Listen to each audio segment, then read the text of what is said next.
issues and get kicked out, please contact Jessica Carroll. Her contact info is jessica.a.carroll@dhsoha.state.or.us. Heads up to everyone that we are now going live on YouTube. Good afternoon. I am Alfonso Ramirez, Director of Behavioral Health Equity and Community Partnerships. I'll be serving as your facilitator for today's meeting. Today's agenda, we will be covering 5 applications from Clackamas County and 15 from Multnomah County. The Oversight and Accountability Council welcomes and encourages community input. Members of the public are invited to submit public comments or get on our interested parties email list by emailing oha.measure110@dhsoha.state.or.us. That email address and more information about the council can be found on the Measure 110 OAC website.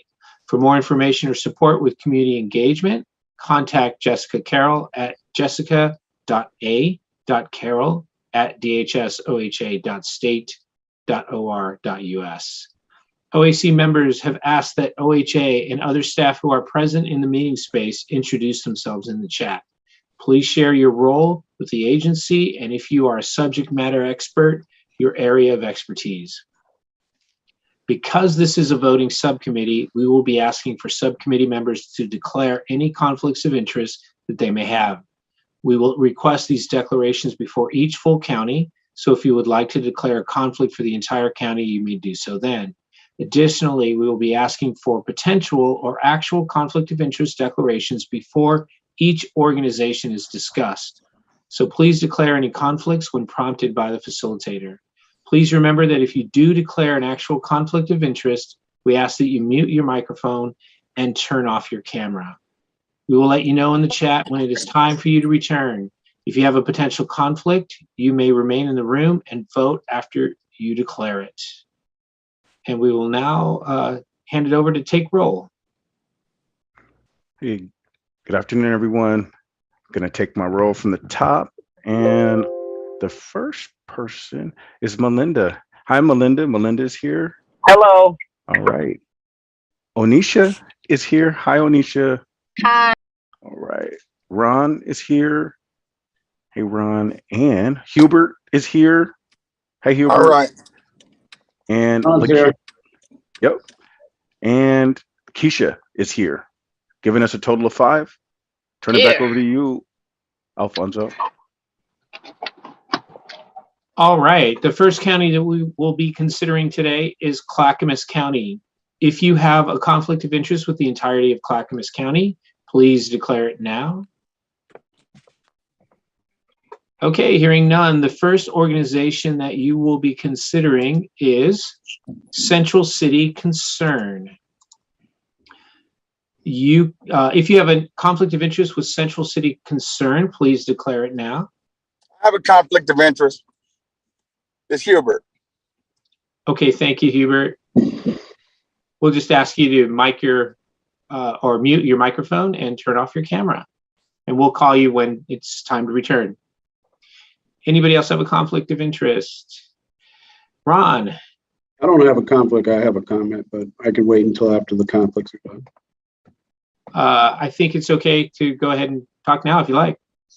Yeah, sure. Yeah, I just wanted to just kind of let the subcommittee know that I'm not sure if folks are aware that that many of the rubrics are the organizations that we're reviewing, particularly in Clackamas and Washington and Multnomah County.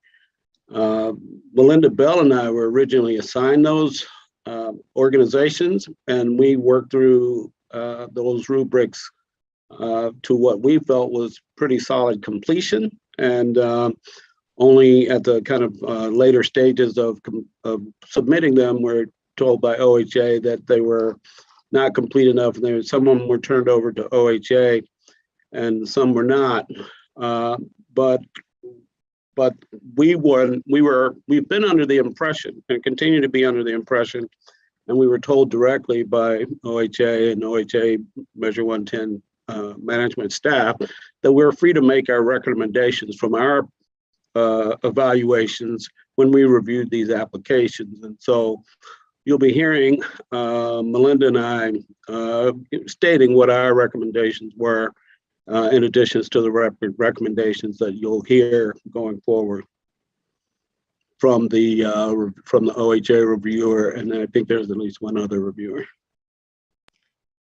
Can I just say something? Thank you, Ron. I think you and Melinda, having read these applications, bring a keen eye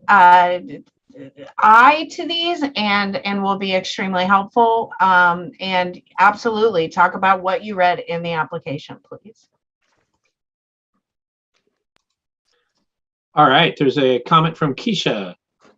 Yeah, to Ron's point, I read a lot of these applications also, that might be a little different from who they were turned over from. So like Ron, I got a lot of information on the applicants that some of them that are being presented. So I'm gonna go from that too.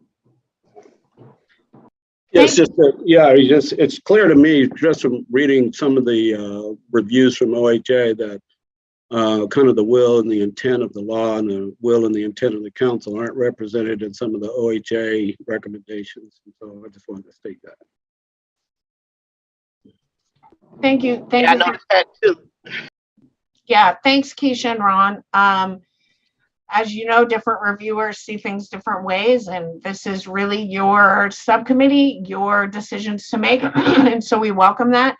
And it's also happening in the other subcommittee. There are applications that some folks read, and they bring that knowledge, and that's your knowledge and expertise, and we encourage you to bring that to this meeting. Thank you so much. All right, thank you all very much. The first organization, we covered that, Central City Concern. I have that for you. Do you have it, Alfonso? Yeah, I have it. Perfect. Okay. Yeah, thank you. Central City Concern is applying to provide SUD treatment, peer support, housing, and harm reduction services in Clackamas County. You can find their rubrics in the Clackamas County Workbook under the CCC1 and CCC2 tabs. The recommendation from the first reviewer was partial. The recommendation from the second OHA reviewer was yes. And I'll now turn it over to the subcommittee for a discussion or vote. I would move that I would move to support this, make a motion to accept this recommendation. Or I'm making a motion to approve this proposal. Melinda and I went through, this is one of the proposals that we looked through it. We thought it was a really strong proposal. We felt that it met the requirements of the law and the intent and will of the council. And we're recommending it to be funded. It was CCC what? Clackamas County. Yeah, on the tabs of your Clackamas workbook, it's CCC1 and CCC2.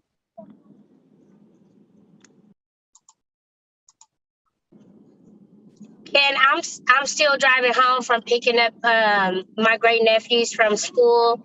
I cannot access the document yet, but I will be pulling up to my house in approximately 2 minutes. Can someone read to me the reason why one of the reviewers wanted partial funding, please?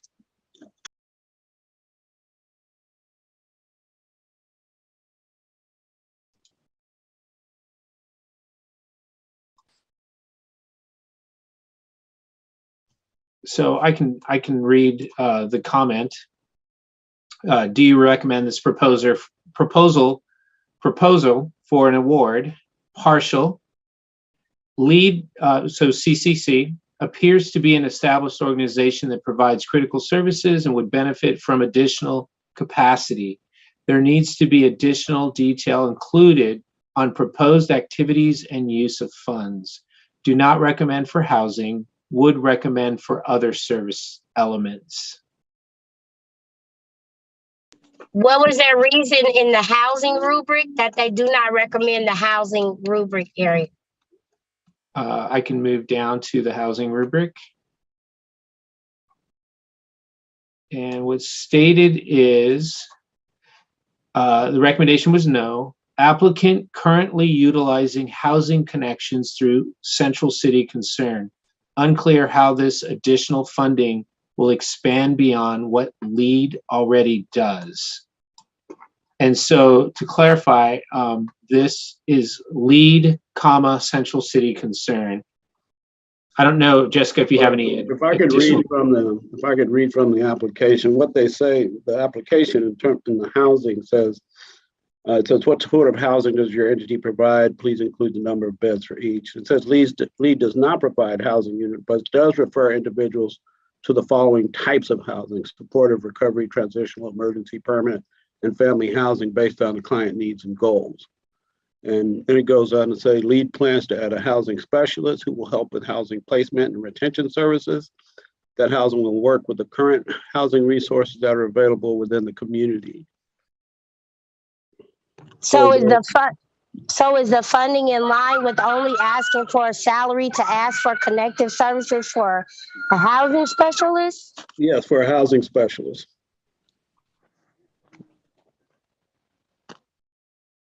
So that's in alignment with what they're proposing. So is this LEAD, the law enforcement assisted diversion? My understanding from the proposal is that the funding for that they're transitioning from the law enforcement assisted diversion to a different type of program, because the LEAD program is not going to be funded anymore. And so they're transitioning that program to a new program.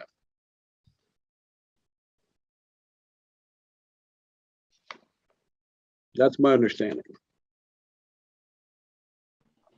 And so in the portion under by the budget, does it where they, I can't see it at this moment, but did it look reasonable? Yeah, like it's just for a housing specialist because they're not providing actual housing. That's correct. They have one item, housing specialist with a living wage. I'm at home now. Can you guys give me a second to look it up really quickly? So real quick, I just got a quick question. Would the housing specialist fall under housing though? Or would that be like another part of the staff? Well, it says housing specialist in the application and in the budget. Right, but like as we laid out housing, I think we laid out different types of housing. Well, from their application, they're saying that they're going to refer within the county to partner organizations and in the community. So the housing specialist would be responsible for referring and getting people into housing as opposed to them actually developing housing, if that's your point. So is there? Right, I'm just asking, is it being asked in the right part of the rubric? I mean, of the application? Yes, it's in the housing section. They have a housing section in the application. So can I, is it safe for me to talk about what OHA recommended for me to do when I had an application that was asking for something, like say they didn't ask for a peer mentor service, but they applied for SUD. I could approve the salary for the peer mentor to help in the SUD, even though they didn't want the whole entire service. So if they're not applying for housing, a housing structure, can we approve for the peer mentorship or something else and put the salary that they're asking for the housing specialist somewhere else with an addendum? Yes, you can. You can approve their application. I think because it is a service that is allowable, it just maybe was put in the wrong place. It was in the application, so that's fine. So it would be like partial funding. We're not agreeing to the housing part because it doesn't sound like they have a structure for a complete housing service, but they do qualify for the housing specialist, which Ron is stating that that's the only thing they're asking for. So we can put that salary somewhere else and approve them for partial funding. Is that correct? I don't even think you need to approve them for partial funding. You know, everything's going to get negotiated. If they're not asking for it, then we don't need to omit it. I think you could just approve them if that is what the subcommittee chooses to do. And I'm having a hard time finding the rubrics for this. Can you re-email them to me, Aunt Jessica, so they can be at the top of my email? Absolutely. Thank you.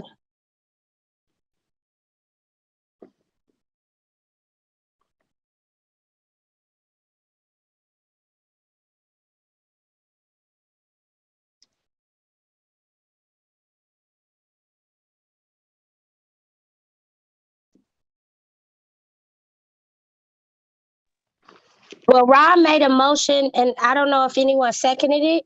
Did someone second it? No. Yes, Melinda did. Okay, does the subcommittee feel like we're in a place to vote?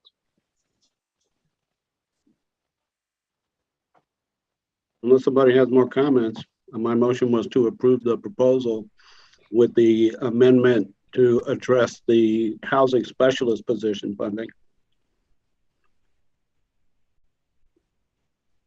Okay. All right. Let's take this vote. Melinda, how do you vote? You have a key? Yep. I'm gonna lock the key that way. Yep. Melissa or Melinda, are you there? I'll come back to Melinda. Okay.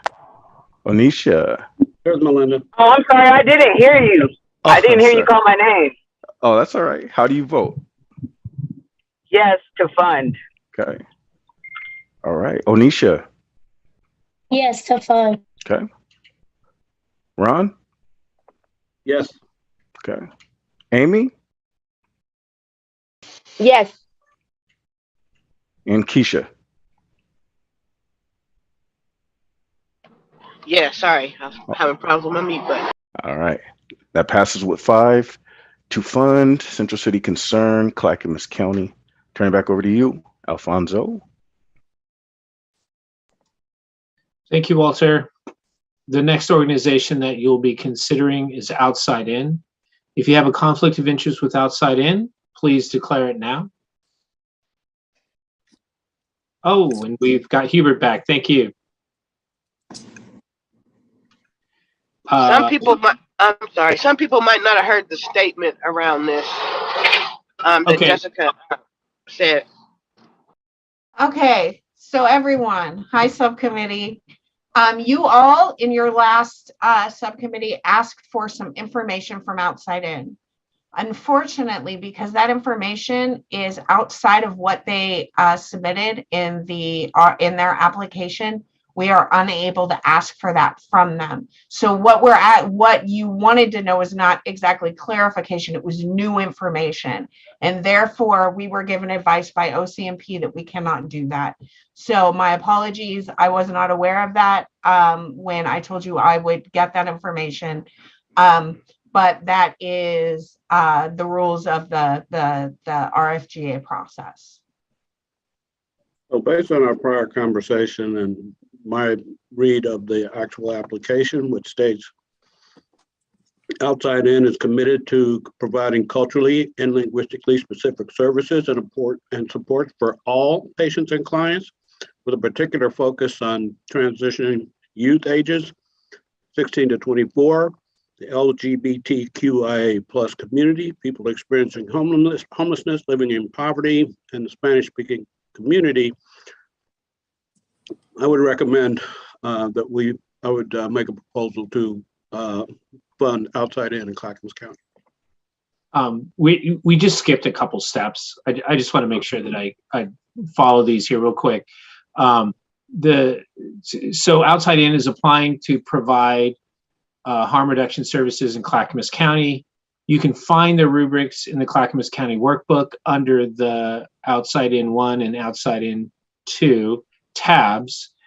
The recommendations, the first recommendation was yes. I don't see a recommendation for a second reviewer. Do you know if there, I don't know if you know if It's there was on one. there. It's on there. It's under Outside In 1 and Outside In 2. Okay, it's not on the spreadsheet, but I can look at this. It I looks like it have was it. yes. It was yes. Yep. Okay. And I did not hear a conflict of interest, so I'm assuming that no one had a conflict of interest with outside in. And now I can turn it over to the subcommittee for discussion or the vote or. I second the motion to approve them for the funding. Any further discussion? So I was sorry, I was saying I still have a concern with the omission of Black and Indigenous folks on the application. I do too.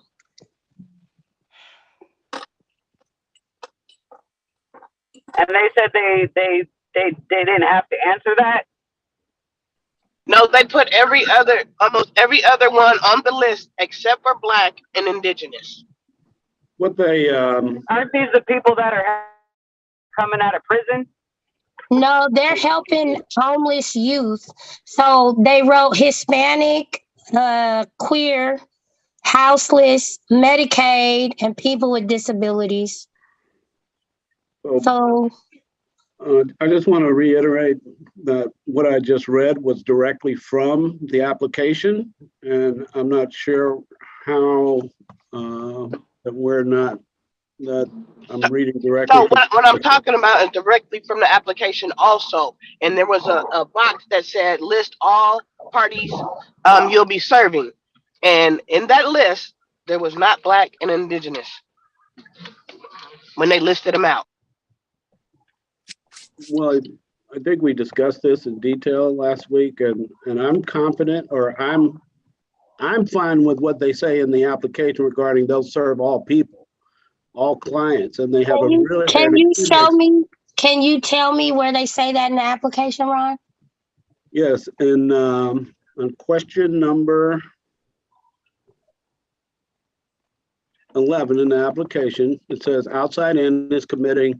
It says, how will you ensure that clients who are Black, Latinx, Native, LGBTQIA2S+, Asian, Pacific Islander, houseless, incarcerated, and veterans, or have lived experience of substance use, can receive services, and who will be providing those services? It says outside in is committed to providing culturally and linguistically specific services and support to all of our patients and clients, with a particular focus on transition youth, 16 to 24, LGBTQIA+ community, people experiencing homelessness and living in poverty, and the Spanish-speaking community. We prioritize hiring staff and of varying identities that reflect the identities of patients and clients who access our services and use our spaces.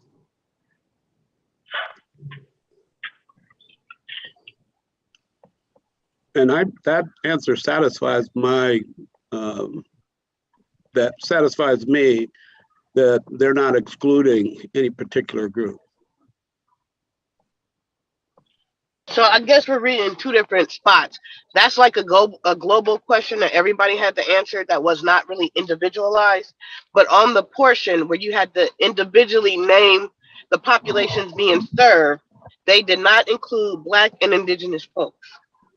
I mean, my sense of it is that there are a number of applications that we've read where that's the case, and we're not holding it against other organizations for not listing everything. I have. On the list. I was, and I put it like in my comments. Everyone. Yeah, that's what I'm saying, and is that I think it would be.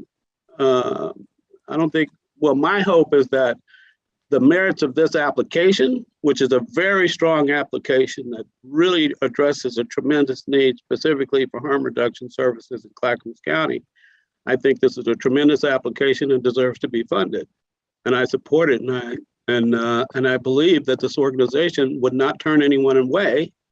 And my understanding is that they have a extremely diverse client population. And I think the majority of their clients are people of color. Is this what you wrote in the, I thought we were supposed to stay on what we were able to see in the proposal. Are we bringing forth our own previous knowledge? That was my judgment. I apologize for that. That was my judgment. That was my information. I want to move forward, and so I am going to agree I just hope that it was an oversight. You know what I'm saying? And I think that it's very important that we don't allow our previous understanding of an organization stop us from making hard decisions, because when we came together, when the whole entire committee came together, we wrote a structure that was very clear that we wanted to do something new. We wanted to prioritize organizations that were willing to go outside of their normal boxes and treat those most impacted by the hormone drugs, you know, by the war on drugs, that those most impacted. And we know that those most impacted are non-white participants. So what we were wanting, what I was looking for, and what I was trained for by learning the Measure 110 philosophy, was looking for those organizations who really went above and beyond in their hiring practices and in the way that they were offering services, that they were prioritizing those most impacted by the war on drugs. Yeah. So can I speak to this? This is Hubert. So my view on outside in, and my experience with outside in, is that they've always dealt with youth. You know, when the outside in was downtown Portland, they would always deal with youth. Hubert, Of yes. I'm so sorry. I do not mean to interrupt you, but we can only talk about what's in the application. Oh, all right. Sorry. Well, let's vote on. Let's vote. And that's the unfortunate part, because some of y'all really know this organization well and some of us don't. So for those, you know, I don't know. Can we take a couple minutes just to think about this, Jessica, and then we can move forward to a vote, I guess, unless there's further conversation. I don't know if Keisha had anything else to say. No, I didn't say I was against. What I said was it was concerning to me. That's what I said. And that's how I feel too. And so hopefully this will be something that they know that OHA is going to be looking at, and the people that are going to be watching it. Because just like people are watching us, we got to watch these organizations the same way. This is serious. So I guess we're ready to move forward with the vote. So we had a motion from Ron to fund. We had a second from Melinda. Right? Yep. Yes. So let's vote. All right, let's do it. Motion to fund outside in Clackamas County. Melinda, how do you vote? Yes. Yes to fund. Okay. Onisha. Yes to fund. Okay. Ron? Yes. Amy? Yes. Okay. Hubert? Yes to fund. Okay. And Keisha? Yes. Okay. And that passes with 6 to fund. Outside in Clackamas County. Turn it back to you, Alfonso. All right, thank you, Walter. The next organization you'll be considering is Transcending Hope. If you have a conflict of interest with Transcending Hope, please declare it now. Okay, hearing none, Transcending Hope is applying to provide housing in Clackamas County. You can find their rubrics in the Clackamas County Workbook under the tabs Transcending Hope 1 and Transcending Hope 2. The recommendation, first one was no/partial, and the second one was yes. I'll turn it over to the subcommittee for discussion or a vote.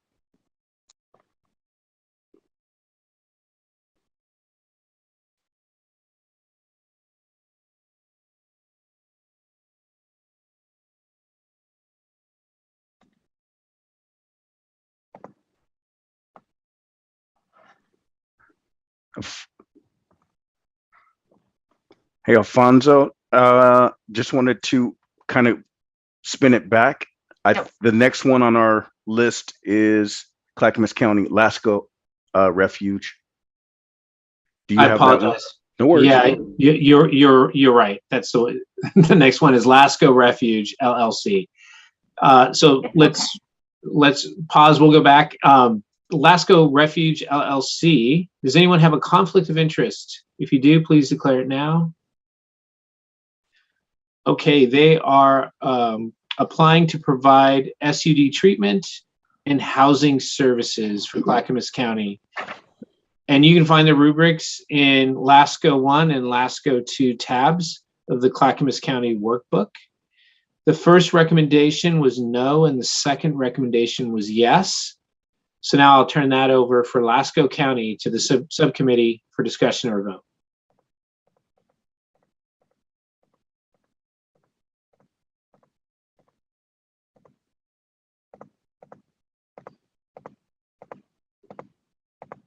I'm not making a motion, but what I can say from my read of this, it seemed like they were, this application primarily focuses on housing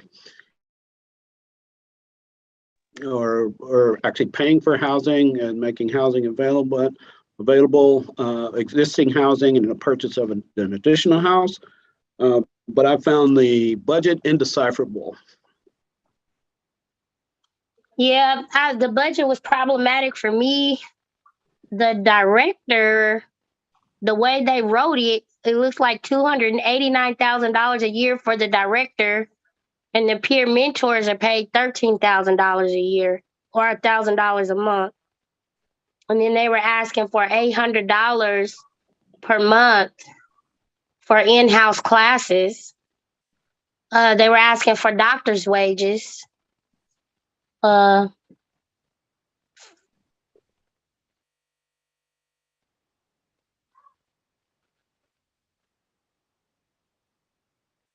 just reading through what their proposal is, the proposal outlines, the proposer has a lot to offer. I'm reading the comments from proposer number 2. Proposer has a lot to offer the community with treating SUD and arranging men's houses, a co-ed house, a house for single parents and their children, as well as an LGBT housing facility. Proposer would like to bring on-site doctors to administer medication and provide peer service without having any lag or wait time, and does not remove tenants for relapsing and works with them to understand the issues. Goes on to say, we have just required Foxhaven, a 16 to 18 bed home in Southeast Portland that is in the remodeling process and will be ready for move-in. This home will be co-ed home that welcomes families and children. Lastly, we are in talks with the homeowner to open up our first LGBT plus focus home in the third quarter of 2022. Lasco LLC opens, has a standard opening that it just talks about their work. But when I tried to read through the actual budget, it was indecipherable as to what money was going where and to whom.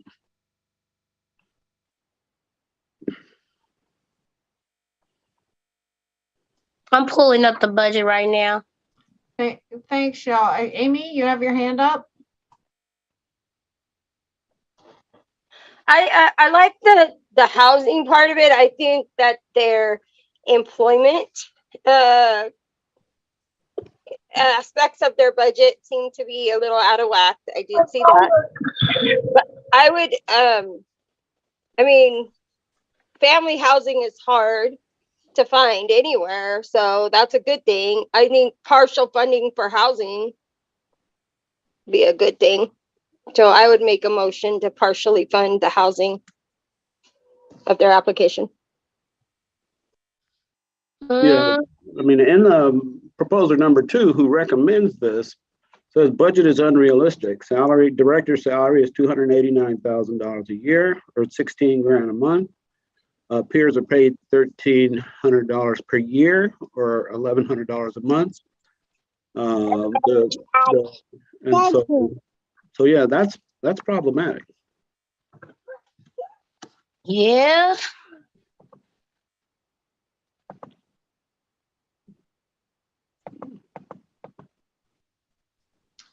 So we do have a motion on the table. Do we have a second?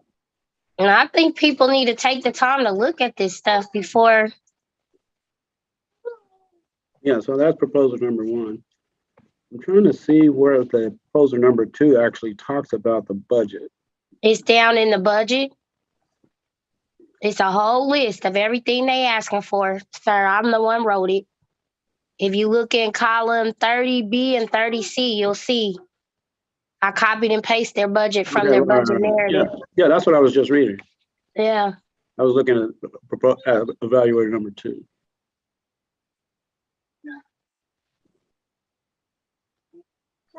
Purchase of homes versus renting to ensure longevity, bringing in-house doctors to provide services to tenants. Not sure what the doctors are for. I don't agree with that. Like I said, my motion is only for housing funding. Come on, baby. You got to get out of here. Yeah.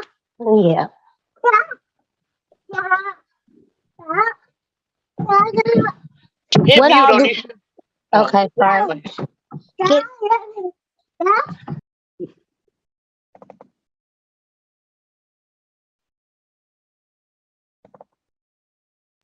Sorry, you guys.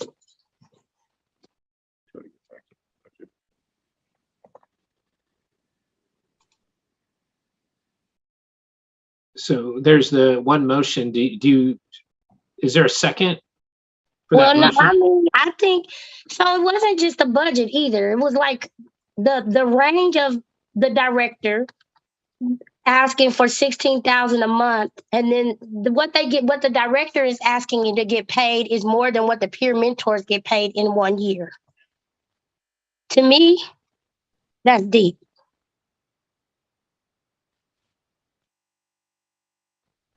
They want one peer mentor to serve all 3 of their houses, and their houses are located in 3 different counties. And my other concern, I have another concern, but which is that, and I guess we haven't asked this specifically, but in terms of family housing, in terms of families and children, what are the safeguards in place to ensure protecting vulnerable populations? I don't see it addressed anywhere, particularly children.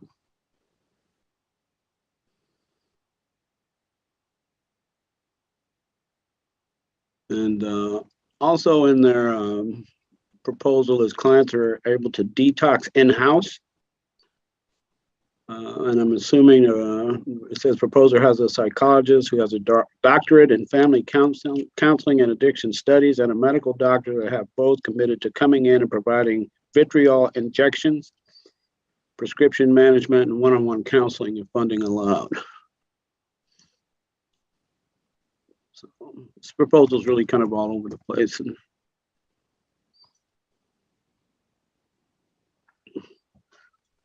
I revoke my motion Amy. for the record. okay, then I'm going to make a motion. I'm going to make a motion to not fund LASCO. I second it.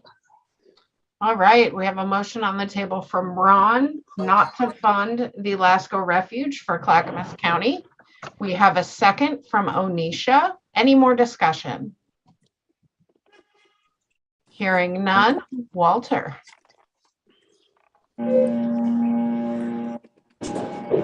All right, motion on the table not to fund Lasco Refuge, Clackamas County. And oops, who do I have? Melinda, how do you vote? I missed it all. What did you say? It was breaking up. Oh, the motion on the table is not to fund. Yes. Okay. Yes, not to fund. All right. Thank you, Melinda. Onisha? Yes, not to fund. Okay. Ron? Yes, not to fund. Okay. Amy? Yes, not to fund. Okay. Hubert? Yes, not to fund. Okay. And Keisha? Yes. Okay. That passes with 6 not to fund Lasco Refuge, Clackamas County. Turn it back over to you, Alfonso. All right, now we're back on track and we are with Transcending Hope. And there were no conflicts of interest that were stated. The They are applying for housing services, and the first recommendation was no partial. The second recommendation was yes. And you can find the tabs on Transcending Hope 1 and Transcending Hope 2 of the Clackamas County Workbook. And so I'll turn it over to the subcommittee for discussion or vote. So the first one was no, and the no or partial, and the second one was yes or partial, right? The first one was no/partial, and the second one was yes. So I'm looking at the Transcending Hope 2, and it says yes or partial.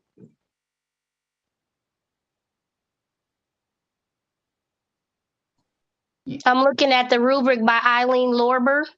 Oh, yep, you are correct. That was a full yes, full or partial, depending on adjustment. So yes, you are correct, Onisha. That was a mistake on our end. Thank you.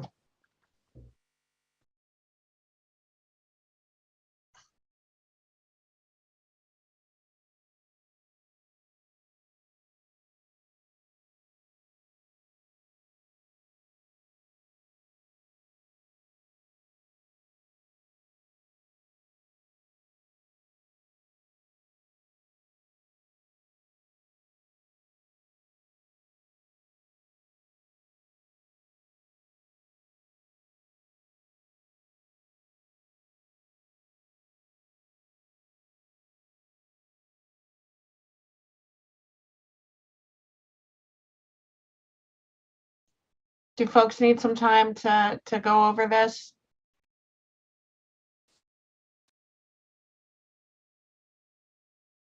Ron? So just reading through kind of the budget section of reviewer number 2, this was not one that Melinda and I read or reviewed. It would be helpful for a salary proposal to include the number of hours in order to assess whether they meet the standard of living wages. The salary for the executive director needs to state whether it is just compensation for Clackamas County or it is the budgeted amount, the entire salary, which in which case it needs to be substantially increased to be livable. Health insurance is likely underfunded. Software acquisition is overestimated at $50,000, but computers and training may need to be added. The aware consultation fee is too much for the scope of the organization and perhaps can be found at a lower cost. So I'm assuming that is the recommend partial funding with consideration that training and software costs may be able to be decreased. Timeline for budget is for 19 months and needs adjustment to reflect the actual award.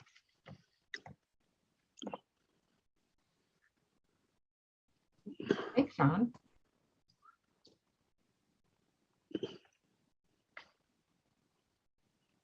So I didn't hear all the services they asking for. Housing. Housing, and the budget is they're requesting $828,543. For housing, I can't see the budget right now, but in there does it, I mean. So it says they have 2 existing homes. They have 2 new homes, but there is no clear plan. Like there's not a lot of information. Then they have 2 homes that they want to start up. And they ask for a one-time cost, I think. They're asking for 50. They only have 4 house managers and 1 female supervisor, and they want $50,000 to consult about those 4 people. $50,000 for software that is aligned with the Aware consulting fee. But then the Aware consulting fee in the proposal says that they will train peer mentors all throughout Tri-County areas. And I'm not how that is in alignment with the housing request. It was very unclear.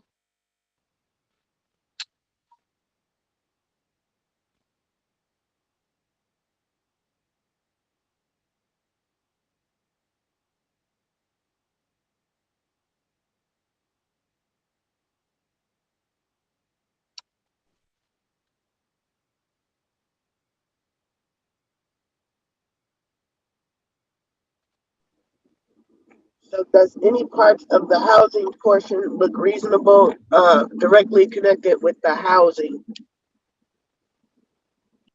They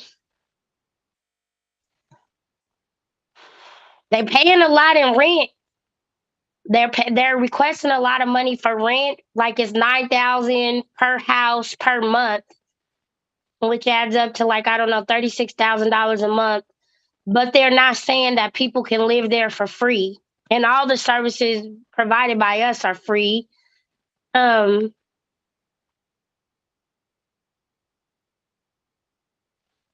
don't see any peer mentors, salaries. It's confusing what their beds are. The number of beds in each category says supportive, it says all are supportive, 26. Then say recovery, all are recovery, 26. An emergency, 4. Then family, 26. The proposal, the reviewer says the budget is reasonable to increase housing by 28 beds, 2 to 5 houses in Clackamas County, and maintain for 19 months.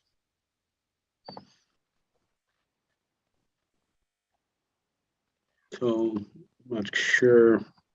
So anyway, I just wanted to put the numbers out that they have in their proposal.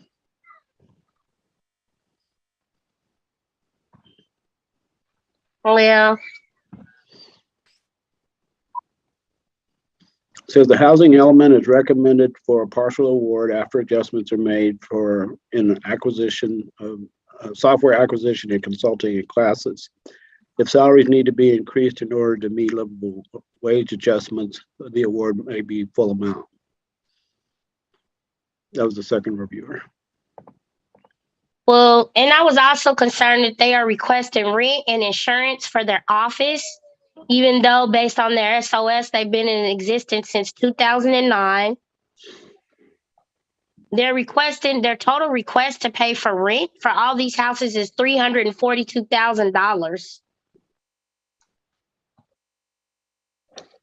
They're to request $100,000 in training for the Aware Consulting team as a part of a housing request, and you're not requesting any hygienes, any bus passes, anything in your house for the clients, but you want us to pay $100,000 to train your 4 house managers?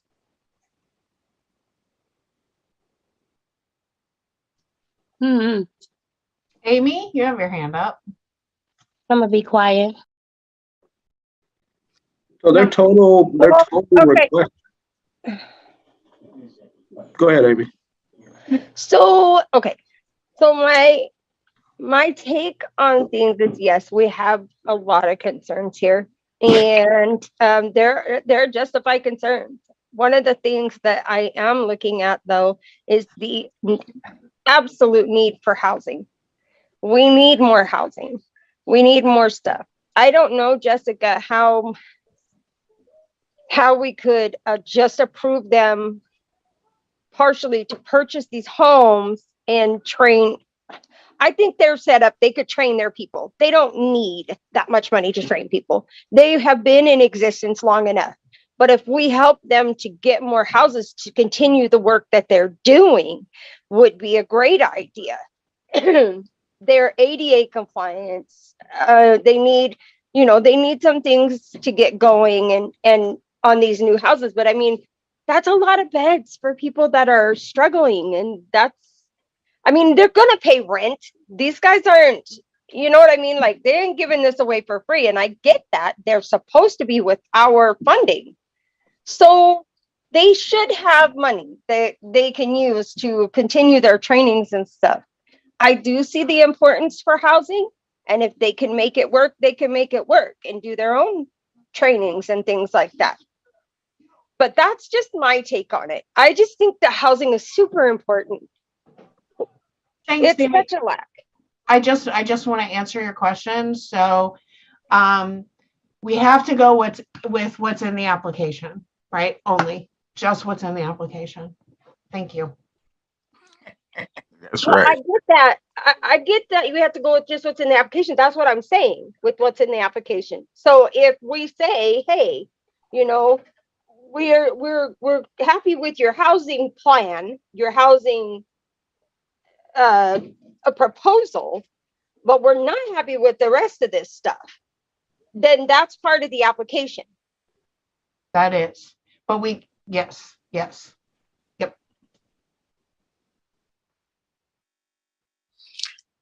Can I make a My motion? hand is up.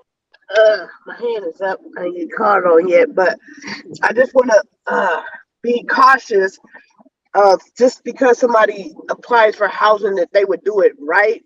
I think, yeah, housing is needed, but what we need to know is this going to be free beds. If we're paying this much a month for these houses, like we need to know these things to approve.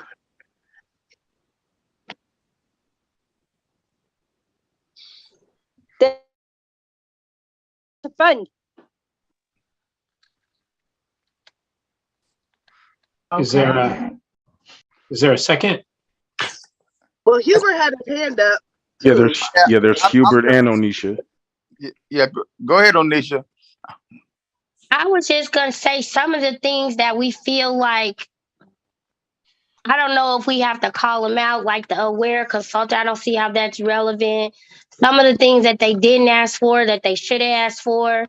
And if they already have 2 houses in operation, but they're already, so if they have 2 houses in operation, then that means that they're operating and they have beds available, and likely they're they're connecting, they're running a business already, but they can't pay their office rent and they can't pay the insurance because they're asking for insurance on their houses they own, their new houses, and their office. They want insurance on those things, but they didn't ask for. I'm sorry, I digress. They didn't ask for housing insurance on the new houses they wish to purchase.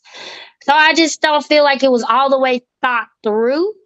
So, is there a way that they can work with somebody with OHA to decrease some of this stuff that they don't need, that isn't specific to their housing program, that may be an overreach, and help them direct the money that you guys give them to really work with and improve the housing structures that they have in place?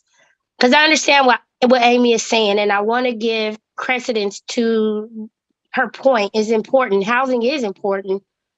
But do we want to give more new houses to somebody, or do we want to help them improve the 2 houses they already have by helping them guide their budget to a much greater place? Or do we have the capacity to do that? Hubert.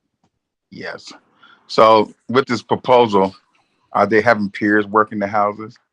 Do they have CADC people working in the houses? No. Are they doing harm reduction in these houses? No. So they're not. So you can have housing, but we're talking about people that's been impacted by the war on drugs. So we need people that's going to get services along with the housing. See, there's a lot of housing programs that don't have no wraparound services for people that get into houses.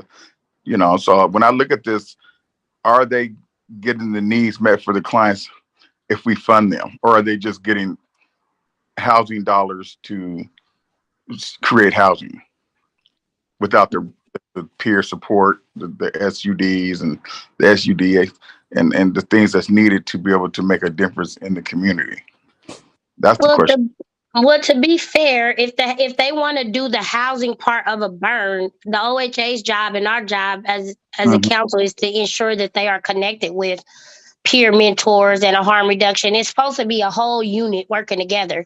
So if they only wanted to do housing, that's great. They should have something there, like at least a peer mentor. I think their structure is they have housing managers there, which are likely people who are in recovery that live in the house rent free, but they kind of oversee. They're like the mother or the fathers of the house. So they kind of have a.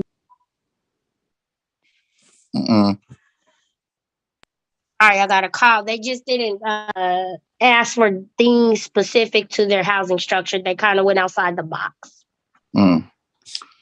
Well, my Ron's hands up. Go ahead, Ron. yeah, I was going to say that on 12D it says particular strength of A particular strength is the strong connections with many community organizations and agencies who refer clients and provide the other services and cooperation with Transcending Hope. Okay. So I think there's a motion to partially fund, or is there a motion to not fund? There is a motion not to fund on the table. And I'm wondering, should we, and I'm not knocking that motion, Amy, but I'm wondering, should we partially fund, but like, let us help you That's what I improve the said. houses you have. Oh, I thought you said not to fund. I'm Well, I sorry. said that in the first place, and then everybody was like going towards not, so I took it off. And I'm like, saying housing's important. We really should, but I don't know how much control we have over saying that. I don't know, I don't know. And I mean, I think this is a lot of money and we need to figure it out. And if it's that scary where, we just don't have enough information to go forward, then we don't fund. If we got enough information or we have that capacity, and then Jessica might be able to answer that, to say, hey, we're willing to do this, but you have got to do A, B, and C.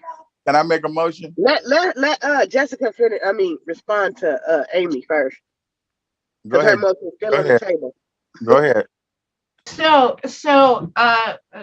when OHA enters into a negotiation with this organization, they can say, we will fund this, but we won't fund that. And then the organization always has the option of saying, well, we don't want your money if you're not going to fund that. So, I mean, it's a negotiation, right? So there are two sides to it. I can't tell you exactly what would happen in that situation. That's my answer. So I make a motion to partially fund. So there's already a motion on the table that got to be rescinded first, Hubert. All right. I rescind my motion. All right. Now I make a motion to partially fund. Can we make a motion that we don't want to move forward with new properties? We want to, and we don't want to go with the Aware consulting firm. We want them to work with OHA staff to improve the homes that they have in place already, to make them the best places for these people. Instead of getting homes.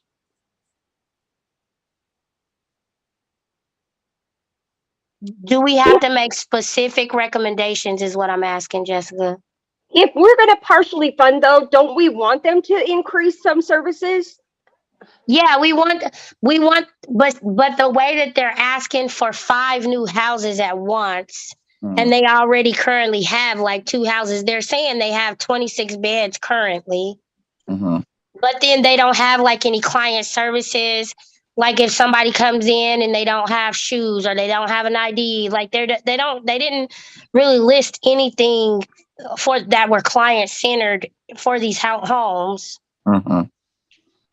Right. They said they referred out, Ron said, right? Yeah. Okay. Yeah, but the other part of Strong that, community relationships and strong network of organizations and services. and also Okay. the other part of that is the money funding them to have free rent or not? Or are these people still having to pay rent on top of what they're asking? Isn't there an ironclad law that if we fund them, they have to give these clients these services for free? That's law. Yeah, I think that's law. So if they didn't know it, they will know it when OHA calls them. Right. And the last thing I would mention is that the services part, that's on us as in terms of requiring an MOU to be able to operate within the burn. So this organization has to be part of the burn. Yeah. Okay, you guys, what we gonna do? I make a motion to partially fund again. Second. You didn't say the rest. Well, yeah, because they're going to negotiate. If we partially fund, they're going to negotiate with OHA anyway. OHA will handle it. Okay. They're going to negotiate when they get to the table.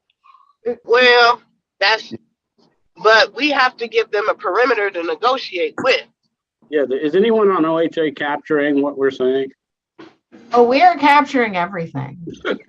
Well, thank you. So we got a motion in a second, right? What? Yeah. Get out of there.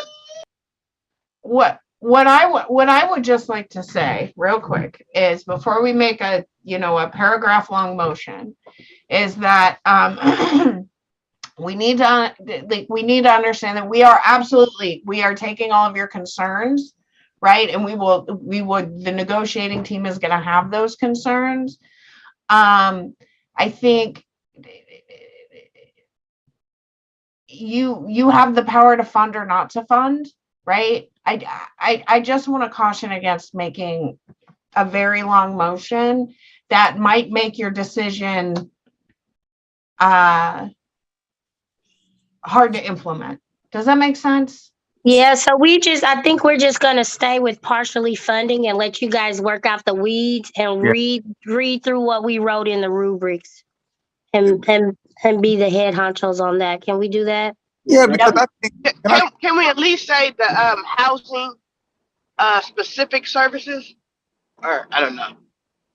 because if we can always make a motion and put all this stuff into motion, but then they're going to negotiate the contract anyway after we even partially or fully fund a program.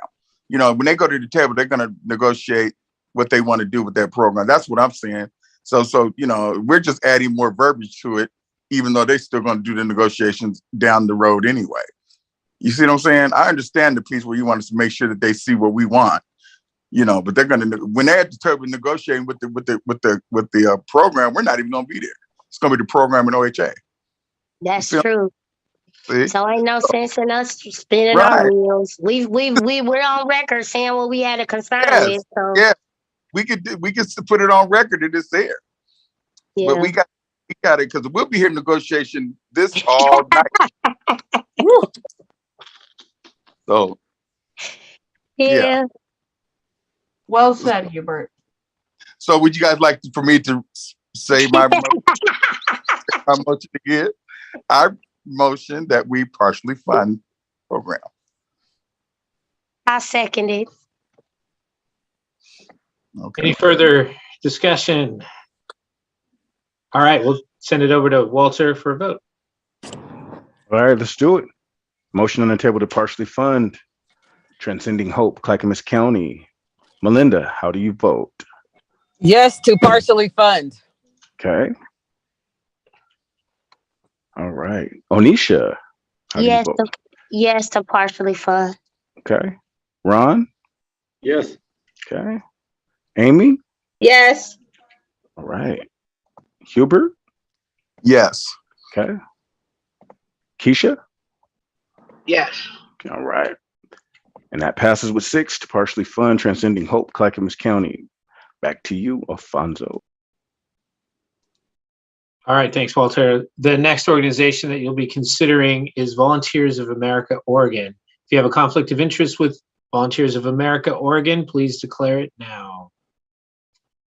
All right, Volunteers of America, Oregon is applying to provide SUD treatment in Clackamas County.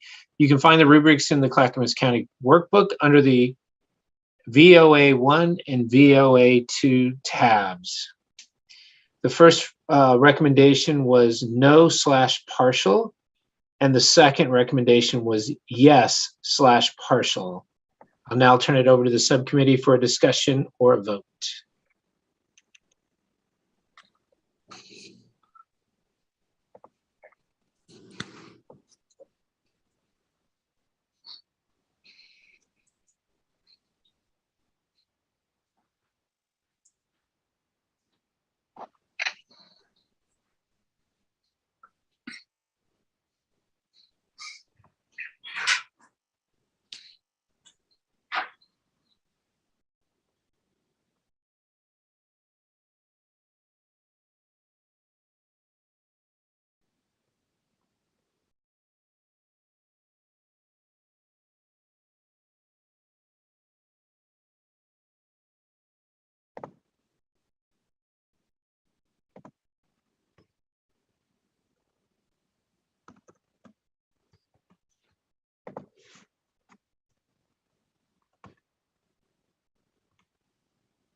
Did anyone have a motion or anything that we can clarify? Or just need some more time?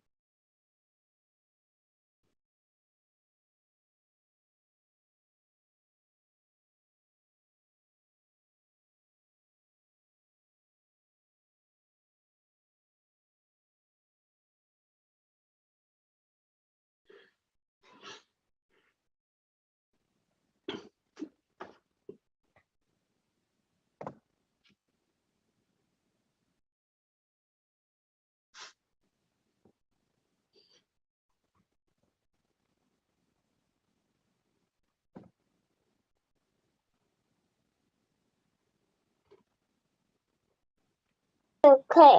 We can make a motion to partially fund. Second.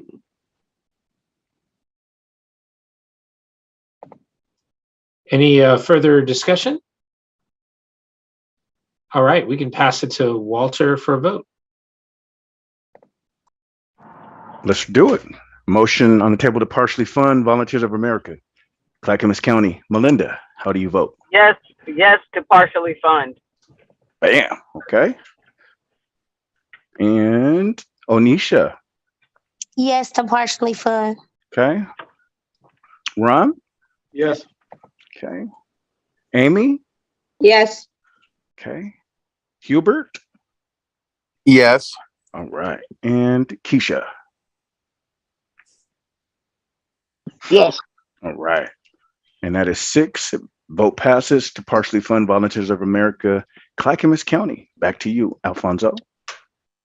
Okay, we have one more for Clackamas County, but if you like, we could take a break now, or if you'd like to finish the last one for Clackamas County, we can do that first.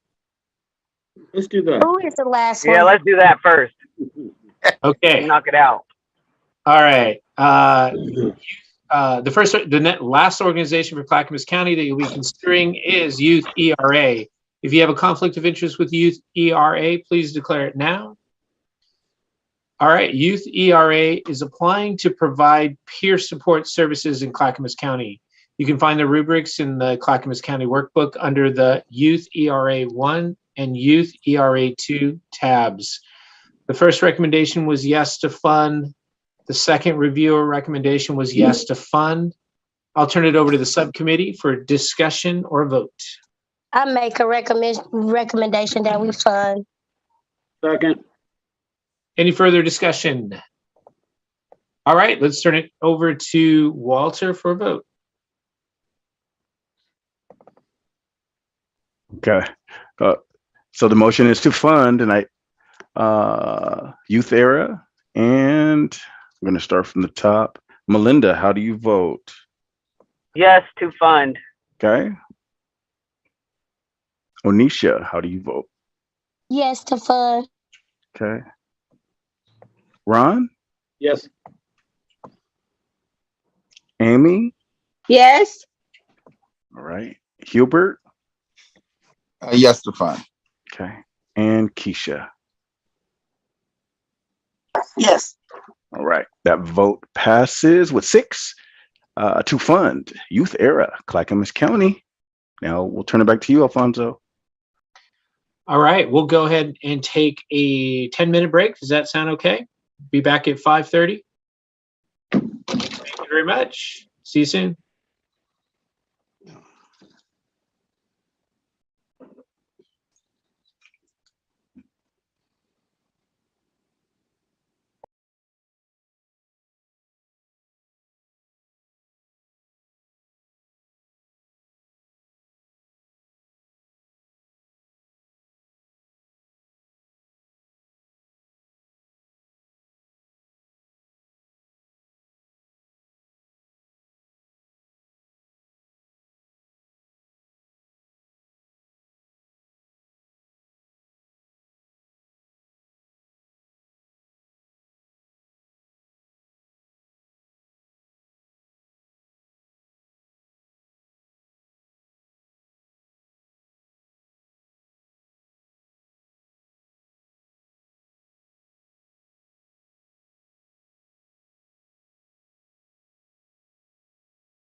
Okay, we'll go ahead and get started in just a minute.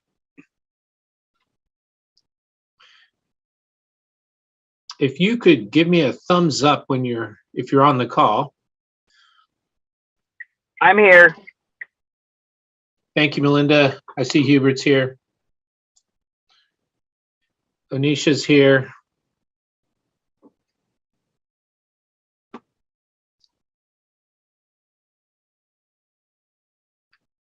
So we're just waiting for Ron, Keisha, and Amy.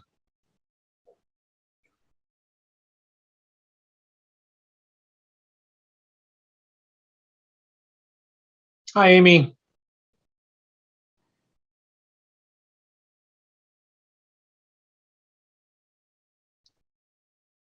Keisha and Ron, if you're here, if you could give us a thumbs up.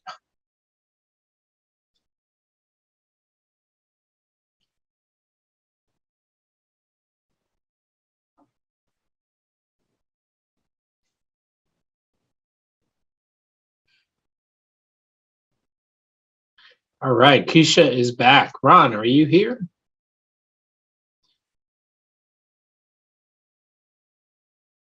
Okay, we'll wait another minute for Ron.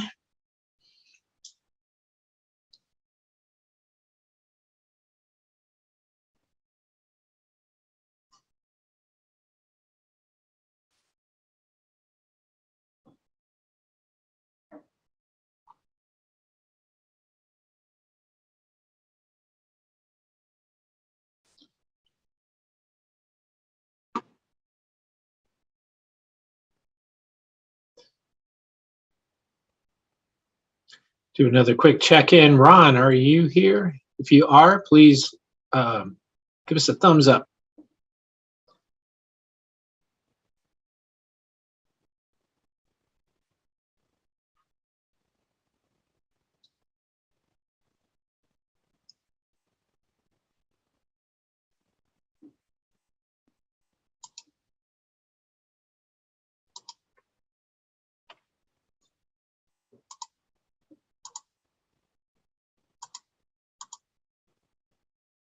All right, we have, it looks like we have everyone here with us, so we can go ahead and get started. The next county we'll be considering is Multnomah County. If you have a conflict of interest with the entirety of Multnomah County, please declare it now. All right, the first organization that you will be considering is Alano Club of Portland. If you have a conflict of interest with Alano Club of Portland, please declare it now. All right, hearing none, Alano Club of Portland is applying to provide peer support services in Multnomah County. You can find the rubrics in the Multnomah County workbook under the Alano 1 and Alano 2 tabs. The recommendation from both reviewers was yes. I'll now turn it over to the subcommittee for discussion or vote.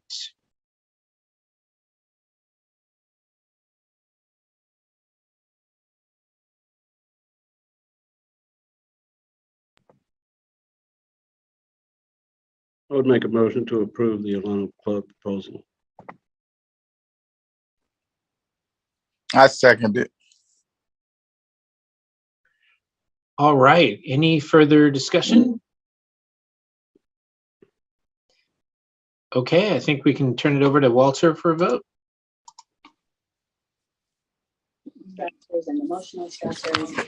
All right. Motion to fund Alano Club, Multnomah County. Melinda, how do you vote? Yes, to fund. Okay. Onisha, how do you vote? Yes, to fund. Okay. Amy, how do you vote? Yes, to fund. Hubert? Yes, to fund. Did I miss Amy? Mm-hmm. No, I said yes to fund. Okay. Just wanted to make sure. And Hubert and Keisha. Yes, to fund. Okay. Keisha?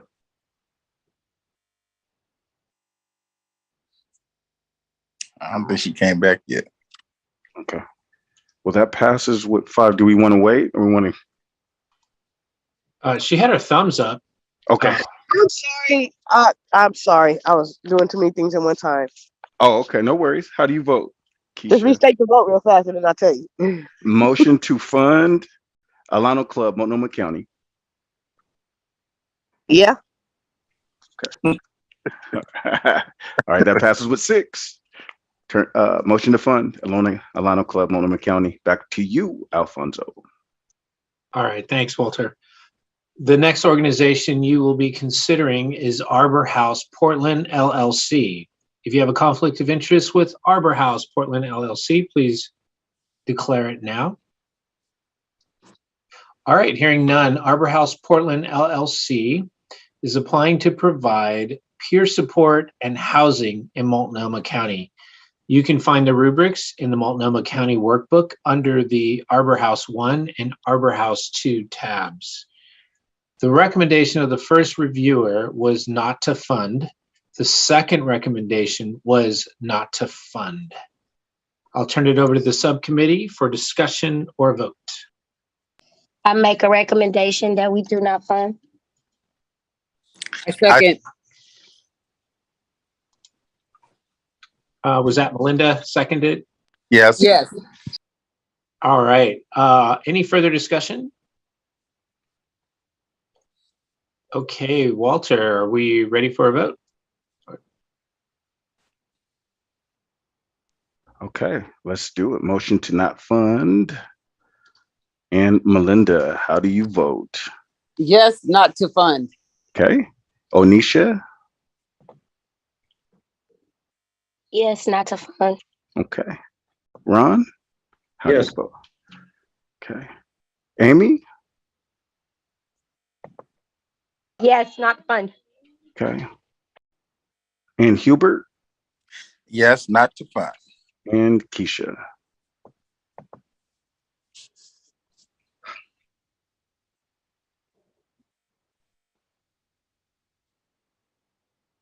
Oh, Keisha, can you hear me, Keisha? How do you vote?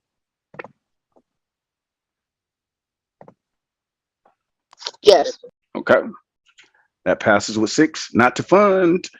Arbor House, Portland, Multnomah County. Back to you, Alfonso. All right, thank you. The next organization that you'll be considering is Black Mental Health Oregon. If you have a conflict of interest with Black Mental Health Oregon, please declare it now. All right, hearing none, Black Mental Health Oregon is applying to provide peer support, housing, and harm reduction services in Multnomah County. You can find the rubrics in the Multnomah County Workbook under the BMHO 1 and BMHO 2 tabs. The recommendation from the first reviewer was no/partial. The recommendation from the second reviewer was yes. I'll now turn it over to the subcommittee for discussion or vote.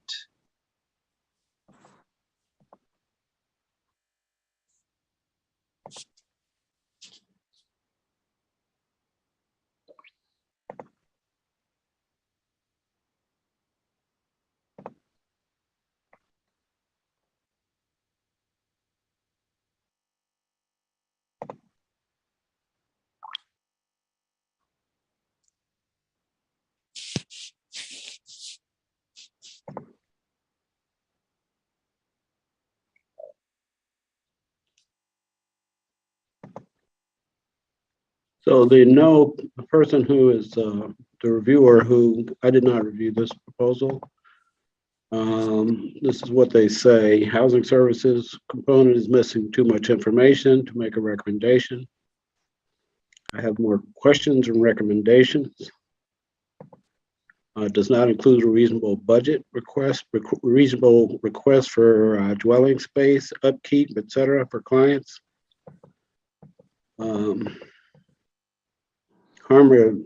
No experience in harm reduction listed in the proposal. Looks like they want to do surrender exchange.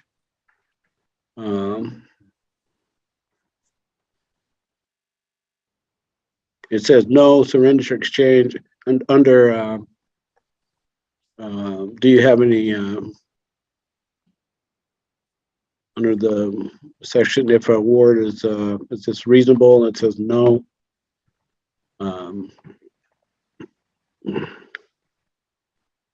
Asking for an excessive amount for contractors, $940,000, in addition to $477,000 in current staff, $518,000, and new staff does not include reasonable requests for dwelling space upkeep for clients as it pertains to the amount of beds. They are saying they have to offer 15 transitional, 65 emergency, 20 permanent, family 12.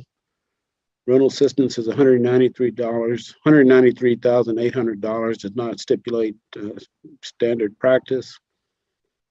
106 an apartment, 106,000 an apartment house rental, but does not specify locations and how these funds will be used, or if they have already been acquired.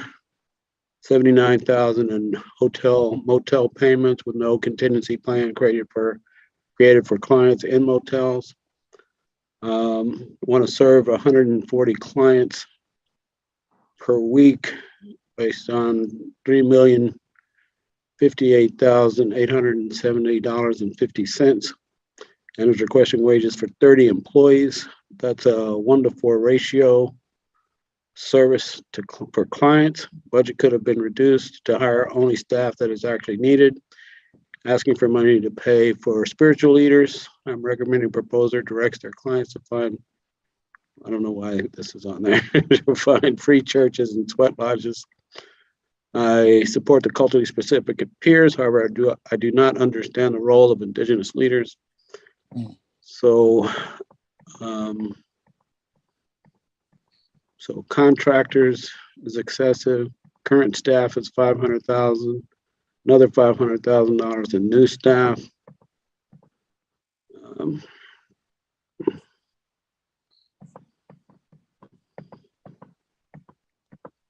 So that's reviewer number one.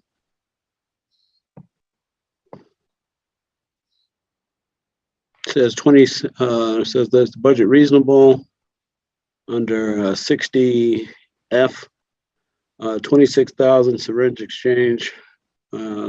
Recommended BHA to partner with a harm reduction specialist program within the burn for this service and allow them to cover the cost because the medical roles requested to offer the service under BMHO do not fall under peer mentor or Measure 110 funding. Wound care and infectious screening, 2,600. Infectious disease screening, 6,500. I do not approve the harm reduction component, citing lack of experience in this area.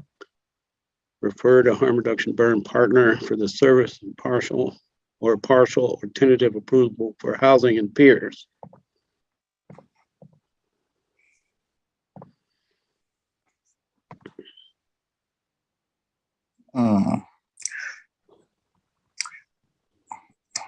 I want to make a motion to partially fund.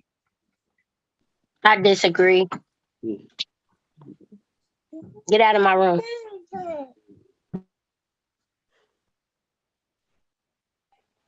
This is,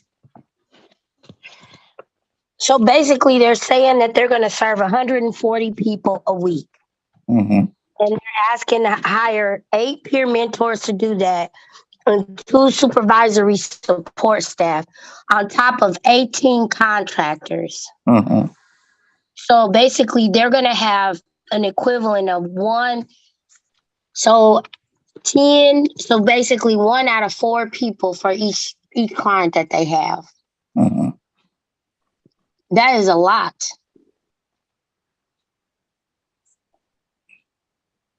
Okay. The salaries are enormous. Okay. The contractor request.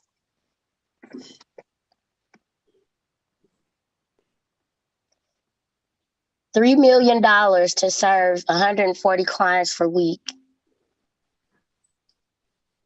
And then all of these contractors, you want to hire 18 contractors and spend $1 million to hire 18 contractors.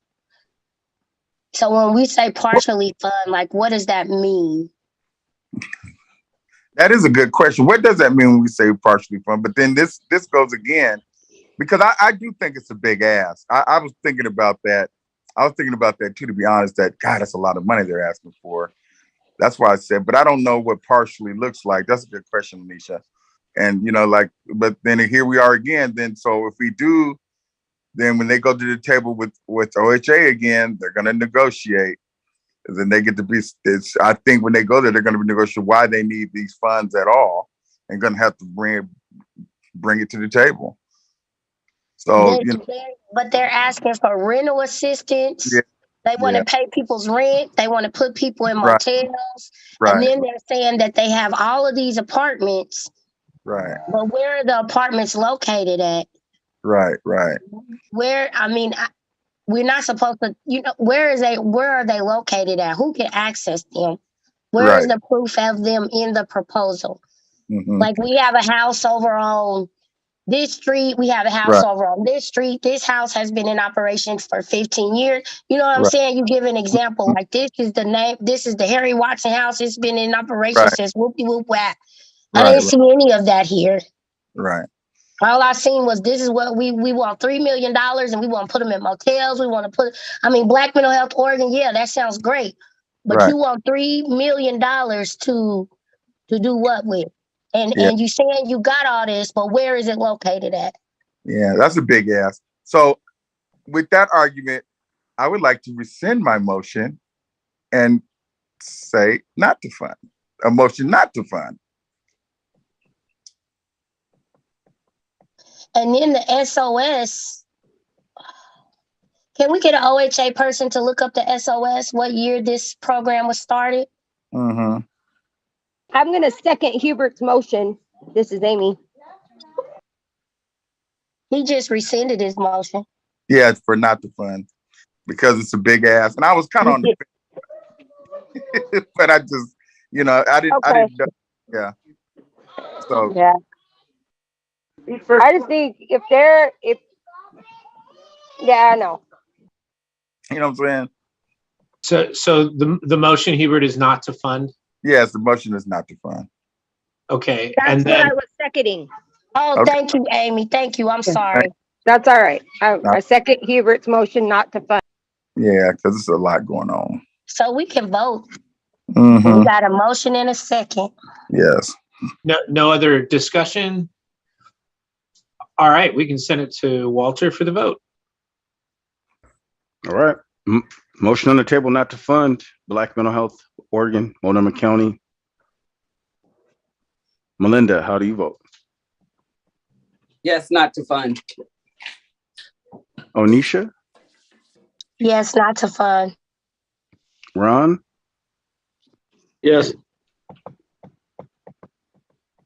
Amy? Yes. Okay. Hubert? Yes, not to fund. Okay. Keisha? Abstain. Okay. So we've got 5, 1 abstained, and that motion passes not to fund Black Mental Health Oregon, Multnomah County. Turn it back to you, Alfonso. Amy has her hand up. Yeah. You guys, I'm really sorry, but my state computer just locked up and shut down on me. So I can't look at the rubrics anymore. So I'll be relying on you guys. I'm going to try and get it back up. We'll see what happens. Okay. And we'll definitely read for you and answer any of your questions. Thanks, Amy. All right. The next organization that you'll be considering is Boulder Care. If you have a conflict of interest with Boulder Care, please declare it now. You skipped somebody. You're right, I did. Thank you, Anisha. We are on Bridges to Change. The next organization we'll be considering is Bridges to Change. If you have a conflict of interest with Bridges to Change, please declare it now. Onisha Cochran has a conflict of interest. Okay. Anyone else? All right. Lakeisha Dumas has a conflict of interest, I'm thinking.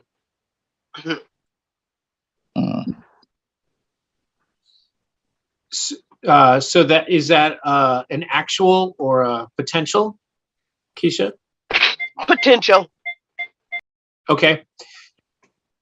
So you can actually stay, and you can vote as well, is my understanding.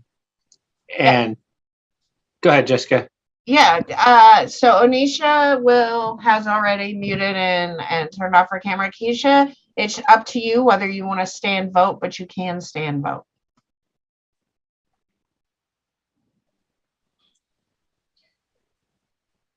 All right. Any other conflict of interest? I didn't hear Jessica. I'm sorry. My phone was transferring.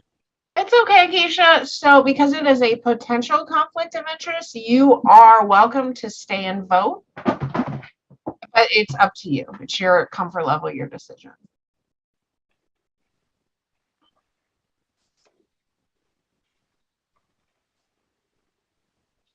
All right. Keisha, would you like to stay and vote, or?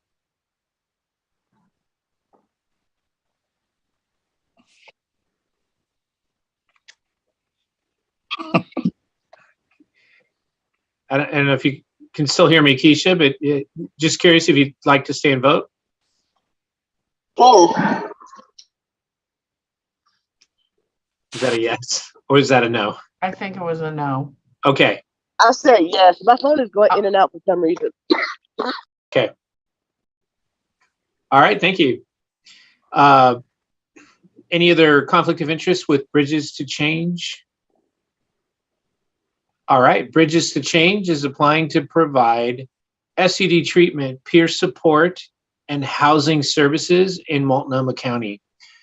You can find their rubrics in the Multnomah County workbook under the Bridges 1 and Bridges 2 tabs.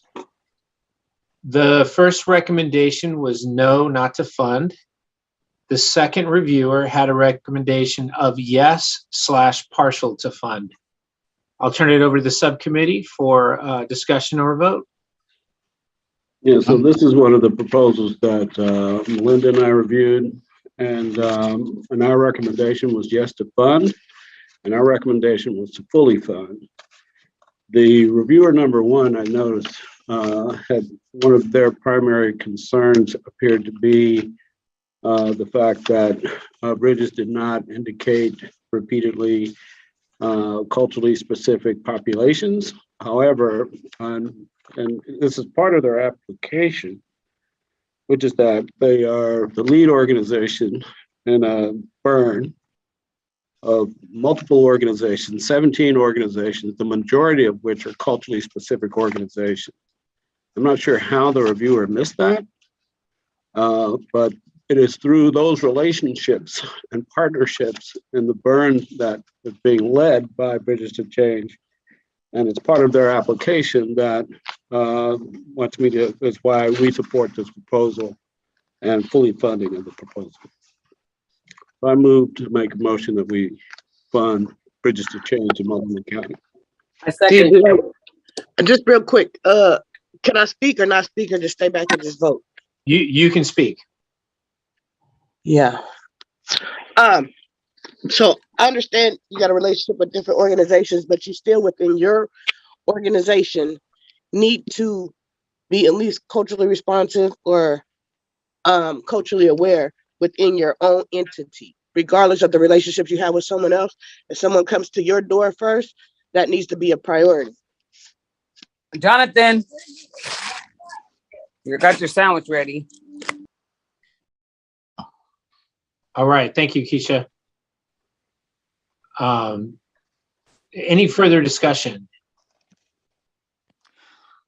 Well, I think I would like to make a motion just to partially fund with the recommendation that was out. You know, the recommendation was not to fund or to partially fund. So I think I would make a motion to partially fund, go with the recommendation that was put out by the rubric. Yeah, because they're going to negotiate again at the table.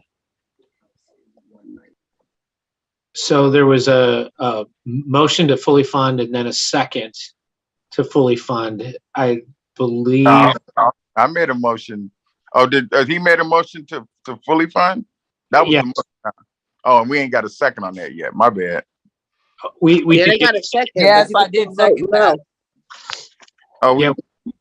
we You do can have vote no and restate a motion.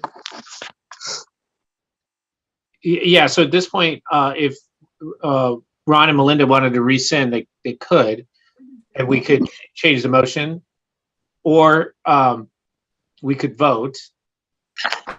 So And- real quick, Amy cannot see or doesn't have a visual on the rubric. And so I think we need to incorporate her and read for her, especially from evaluator 1. yeah. I want to hear why evaluator 1 did not want to fund Bridges to Change. Ron said over and over, they didn't talk about culturally specific or responsive services or something like that, which is very important. And then what does the partial person say? The partial person says that I'm looking at their budget, it says the budget does not go over how they are increasing bed capacity or showing preference for marginalized communities. And it says the budget is diversified and seems to be reasonable. I want to understand the net gain to client engagement in housing. Mm-hmm. Modifications would need to include how the program will have a timeline, milestones, outcome, and base their it says finding on how they will use the grant money. And then Right. is it reasonable? It says, yes, the budget is reasonable except for the housing element because we need to understand how we are increasing capacity or making the environment culturally appropriate. Yes, it is reasonable with the information provided. I would not award the grant based on section 2 and the budget. And so in their housing section, this is what they say. It says, what type of housing does your entity provide? Please include the number of beds for each. Bridges to Change provides recovery-based housing models for all of its homes, including transitional, permanent, emergency, and family. Our permanent housing is paid for by the resident through rental. This is permanent housing through rental payments and is longer term. Our transitional is typically program-based and funded through contracts. Residents stay in these homes anywhere from 1 month to 2 years, depending on the program. Specialty areas include mental health, SUD, stabilization, treatment, and culturally specific. In Multnomah County, also provides emergency beds through the Recovery Access Center or one family home for women and children. Additionally, Bridges to Change is seeking funding for the purchase of 2 homes that will be single family homes. And then when they list the expansion, housing subsidies for existing rental homes to support renters who are unable to pay, that's 1. And then 2, one house and one house manager in collaboration with Miracles Club for culturally specific housing. Purchase of property with 2 single family homes for permanent housing units with the potential for site development for multifamily housing. 100 mattresses for existing homes in need of new mattresses. A portion of 2 maintenance staff and 2 vehicles to support the housing, a portion of website maintenance, and so on. And then a portion of Recovery Access Center for 26 emergency beds in Gresham. Houses and house managers for 3 culturally specific collaborations: Latino Men's House, Latino Women's House, Black African American Men's House. house and house manager for BTC's men's stabilization transitional housing. So Real quick, I just want to ask Amy, this is just technical. Amy, do you have access to your rubrics yet?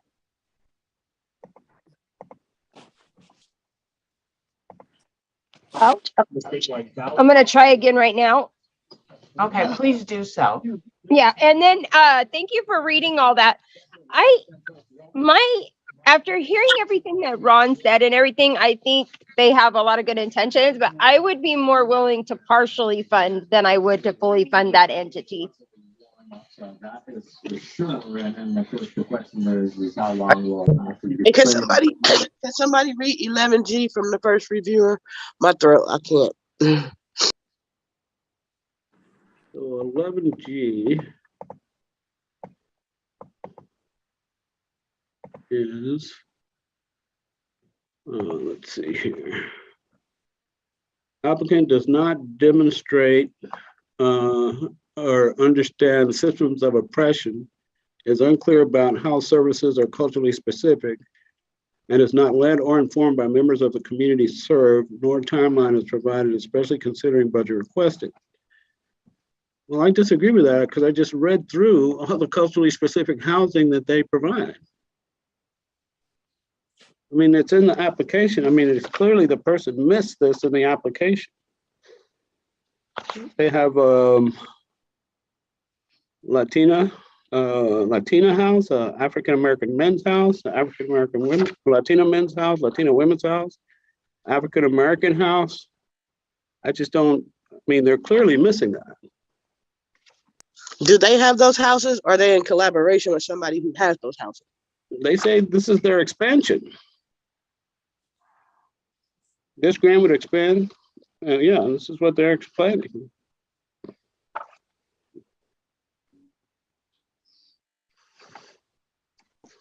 What does C27 say?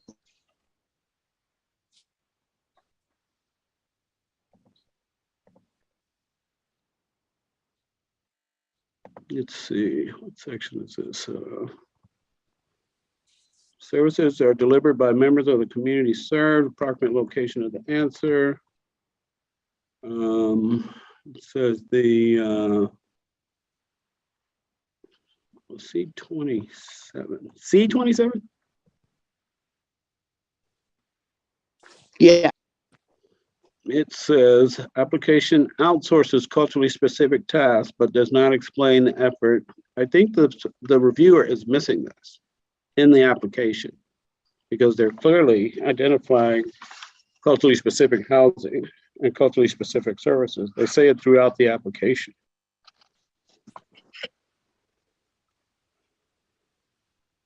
So they're not outsourcing, they're hiring the staff themselves? Or I'm a little confused.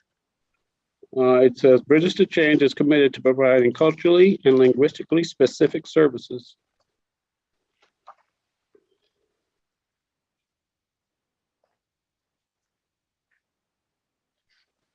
I'm just reading through the application. I mean, when we read this, when Melinda and I went through this application, we went through it a couple of times because we went through the rubrics a couple of times, and we were pretty comfortable with this proposal, and that's why we recommended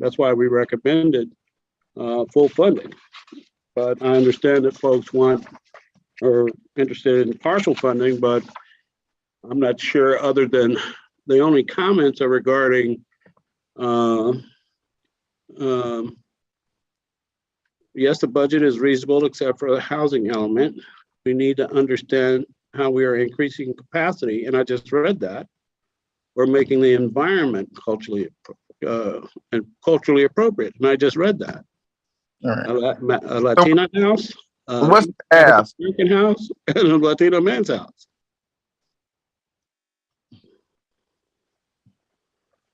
So we got one reviewer who's saying no, and another one saying partial.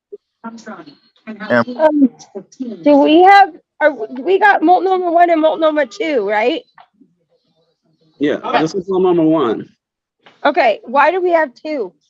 Because we're half of, because I guess I couldn't fit them all in one.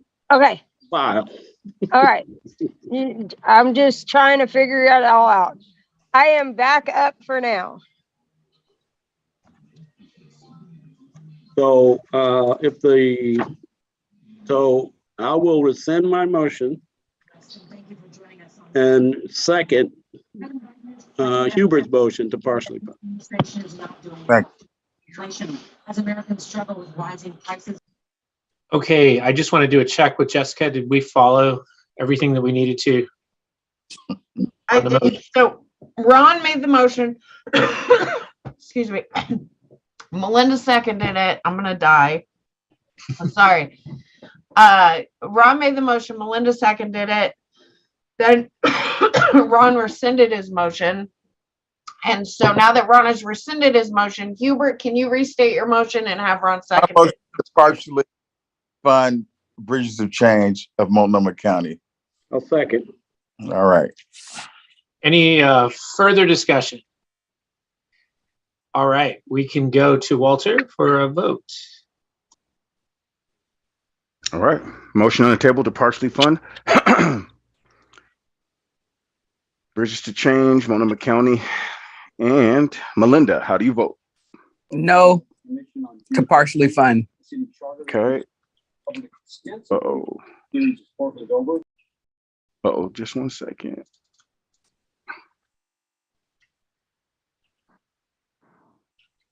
All right. And Onisha. Ooh, it's not with this. Amy, how do you vote? Yes to partially fund. Okay. Hubert or Ron, excuse me, Ron. Yes to partially fund. Okay.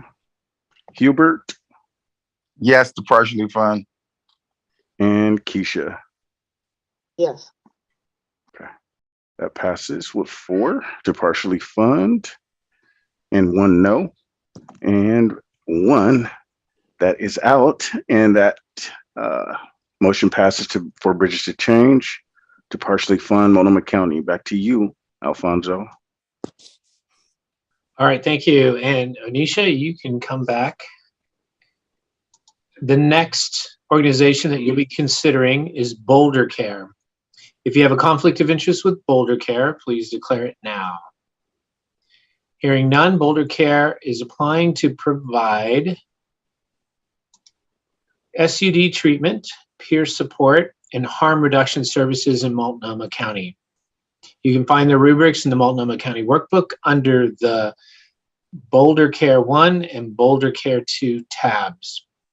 The recommendation from the first reviewer was not to fund. The second reviewer was possibly fund. I'll turn it over to the subcommittee for discussion or vote. I make a motion not to fund. Second.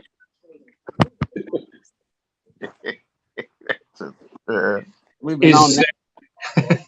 Is there any further discussion?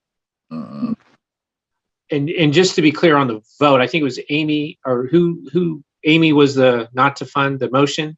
And Melinda was the second. Was that right? All right. I think it was Ron. It was Ron. Ron Yeah, was Amy.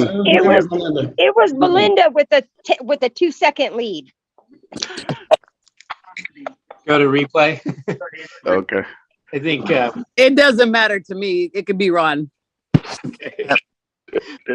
So we'll just Okay. go Amy and Melinda. That's great. okay. No further discussion. All right, then we can turn it to Walter for a vote. All right. Motion on the table not to fund Boulder Care, Multnomah County. Melinda, how do you vote? Yes, not to fund. Okay. Onisha. Yes, not to fund. Okay. And Ron? Yes. Okay. Amy? Yes, not to fund. Okay. Hubert? Yes, not to fund. And Keisha. Yes. Okay. Then that's 6. Motion passes not to fund Boulder Care, Multnomah County. Back to you, Alfonso. All right, thank you. The second organization that you'll be considering today is Bright Transitions. If you have a conflict of interest with Bright Transitions, please declare it now. All right, Bright Transitions is applying to provide housing services in Multnomah County. You can find the rubrics in the Multnomah County Workbook under Bright Transitions 1 and Bright Transitions 2 tabs. The recommendation from the first reviewer was no/partial, and the second reviewer was yes. I'll turn it over to the subcommittee for discussion or vote.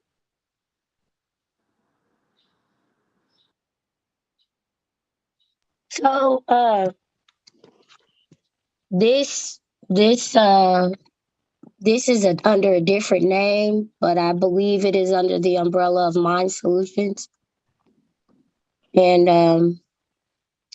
there was a question about a house that is owned by the person who owns this organization. And it wasn't clear on whether they're leasing the house for themselves or they're paying a mortgage on this house for themselves. But they want to purchase this house from themselves for a business, I think in the amount of $300,000, which I thought was odd. I don't know much enough about real estate, but that caught my eye. They were asking for $150,000 in upgrades on the same house. There was no itemized request with this request. Yeah, so those things really stood out for me. The proposal was written, it has some strengths, but I'm not sure if you've been living in a house or you're renting it, you're owning it, or you're paying a mortgage on it, and now you want to sell it to your business, how that works. It didn't seem, I don't know the word that I want to say, but it was questionable for me.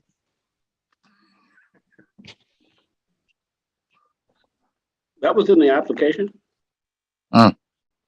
Yes, sir, it was. The house that is offering services out of this house right now is owned by the same person, and the organization is owned by the same person on the SOS. I read the SOS as well as the applications, as well as the other proposal that went along with my solutions, Ron. And if you read the SOS, it'll tell you who the property owners are at the sites of these organizations.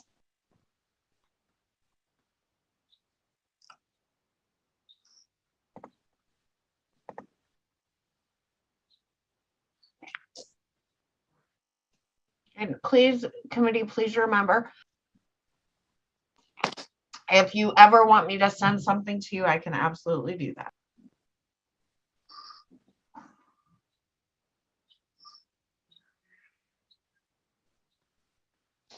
Unless I die first, then I can't do it. Yeah, I guess my question would be regarding, I mean, I'm not right now. So this is an LLC.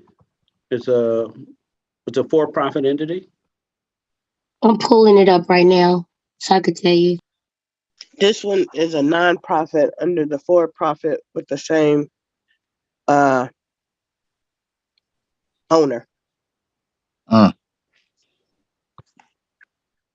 So who owns the house is what I'm trying to understand. Is it the nonprofit or the for-profit?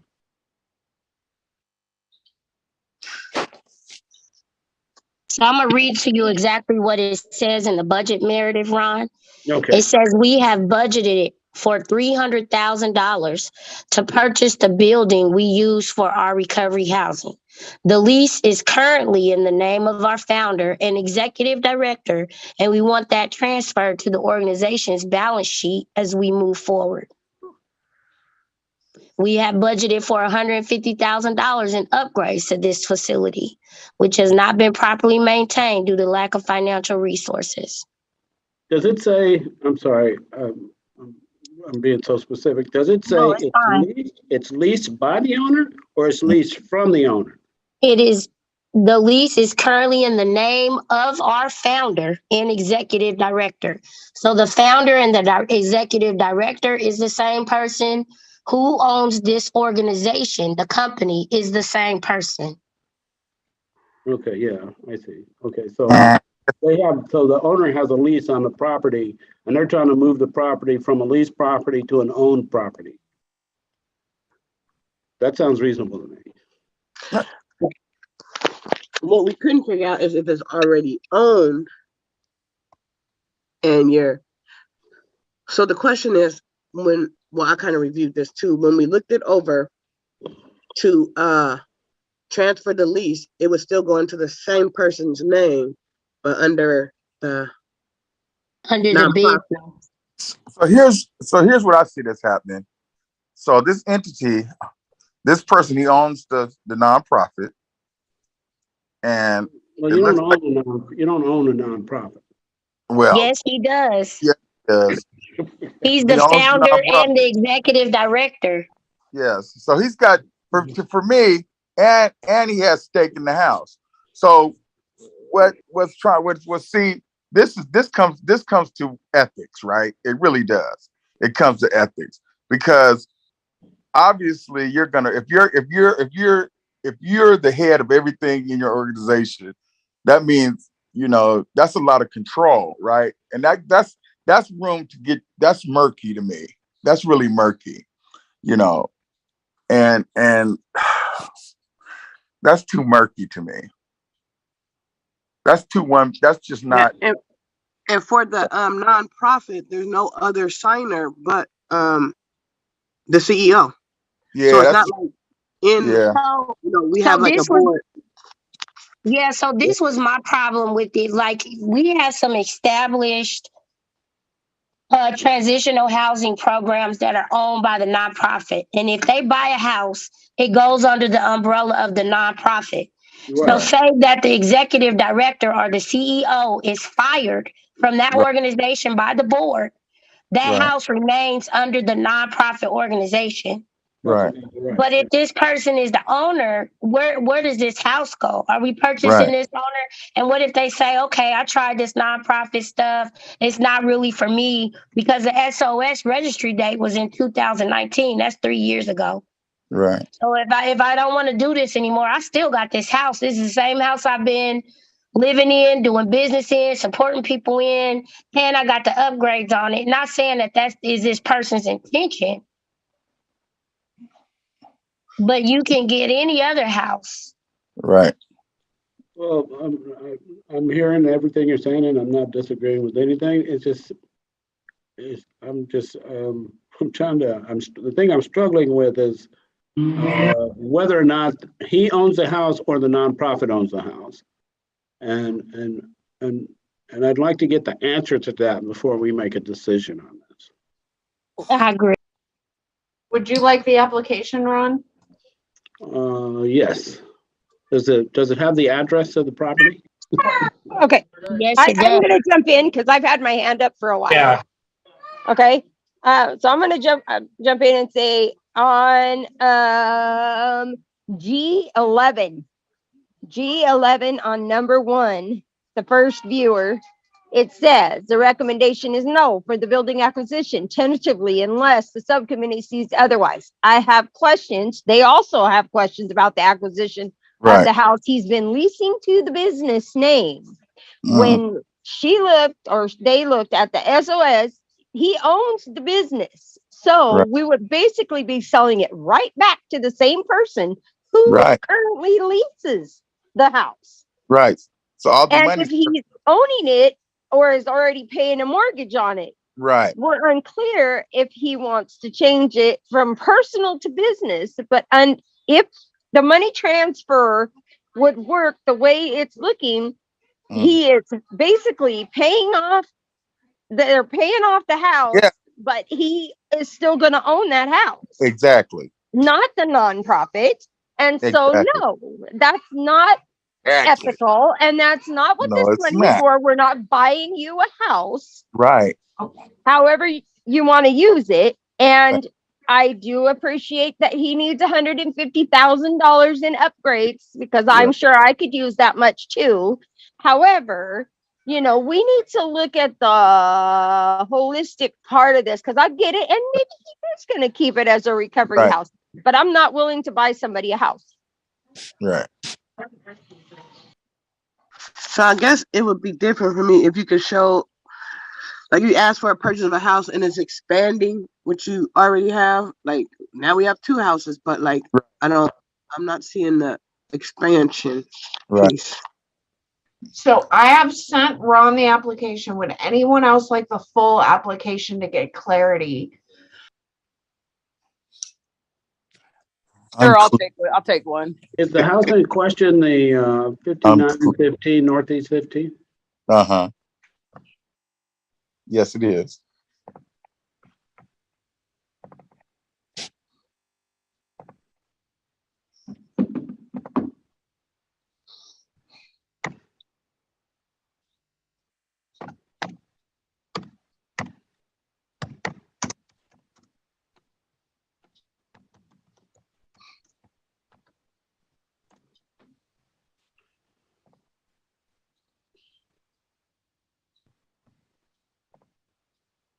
While I'm sending this to Melinda, would anyone else like it?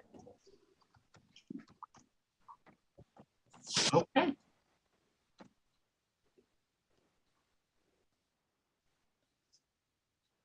Jessica, do you need to go take care of yourself? Well, I found the answer I'm looking for, and it's owned Do by. you have the nasty flu, Jessica? Because I mean, I can understand if you need to take a break.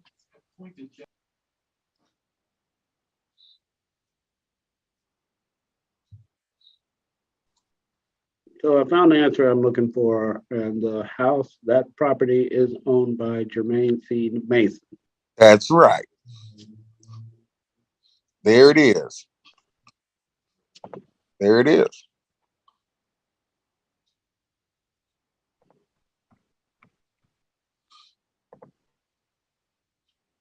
Melinda, I just sent it to you. It might take a second.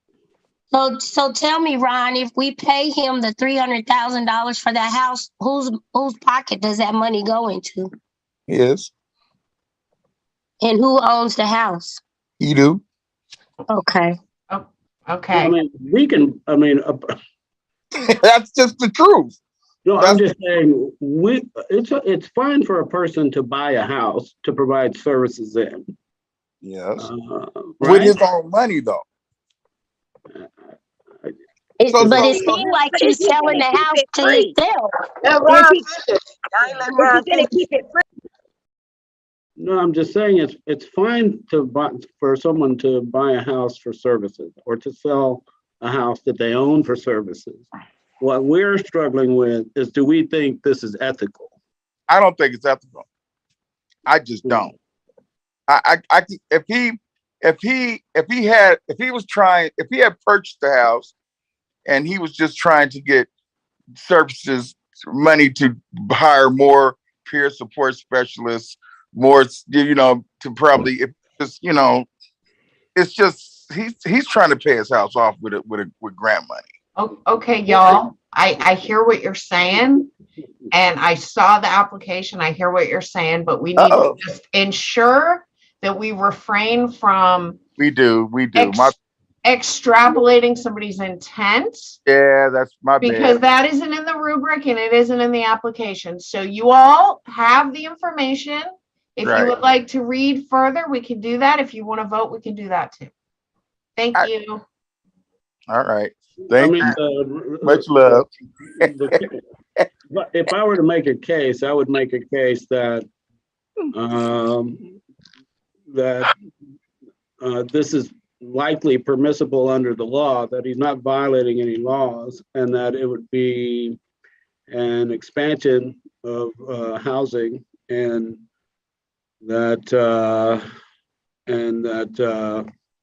based on what is in the application, that's what this proposal is seeking to do, which is expand housing to create a 9-bed recovery housing facility in Northeast Portland. All right. And that's the intent of the proposal. And so, and that's what's in the application. The conjecture, as Jessica just said, is just conjecture. All right. So you want to make a motion, Ron? So real quick, yeah, I don't know. It's because it's the same. I don't know.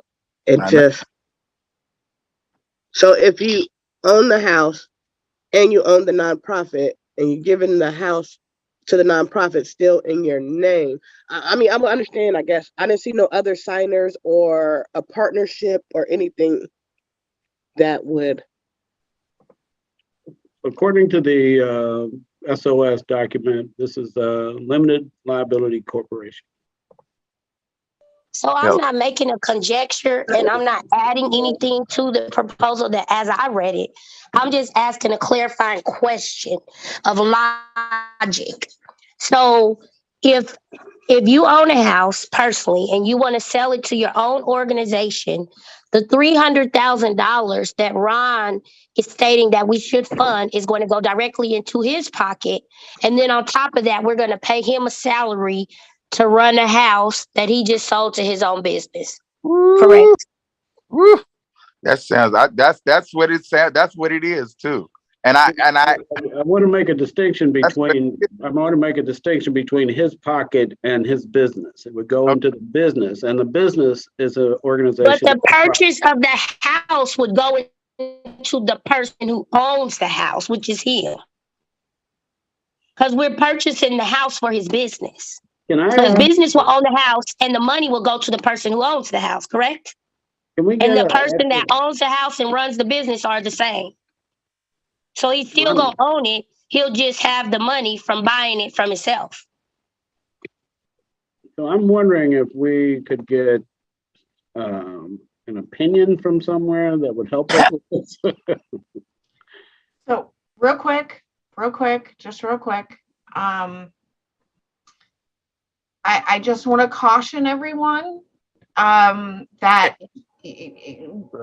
we could be, wading into some waters here. So it sounds like possibly everybody has their own opinion and idea, and they process this information in their own way. And we could vote, or we could get more information. I just want to caution that the discussion right now is getting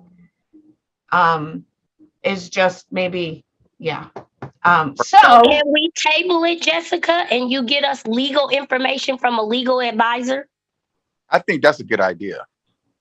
We can table this. We can absolutely table this. I will get as much advice as possible to you all regarding this before Thursday. Wait.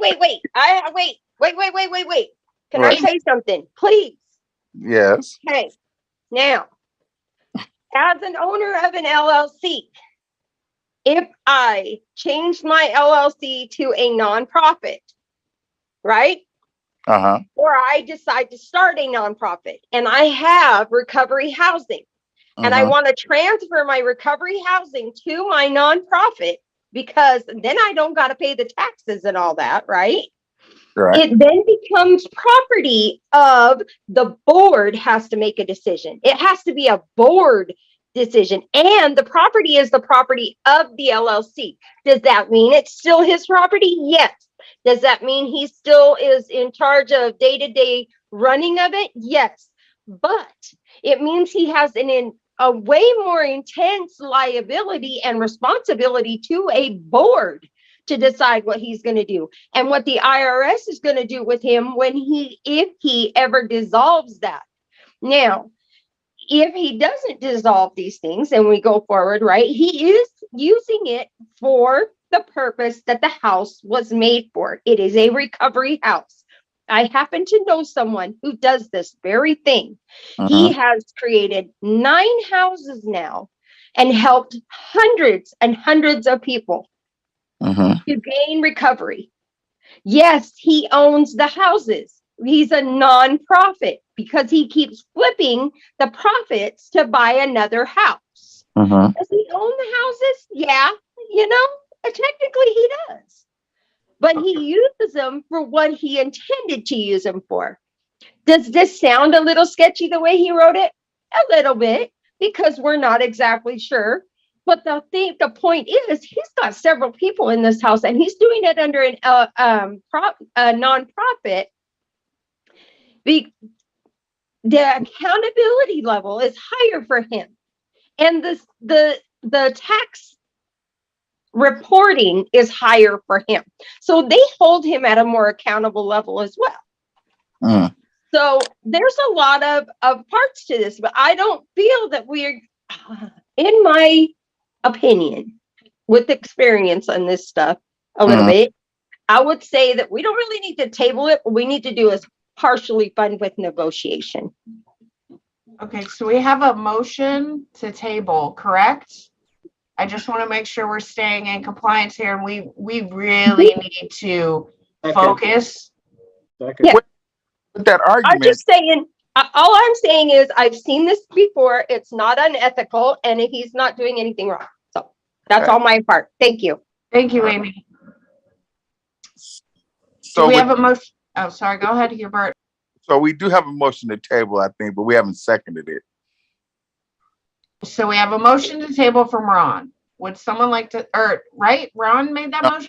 Onisha made it. Second. We have a second by Ron. All right. Discussion.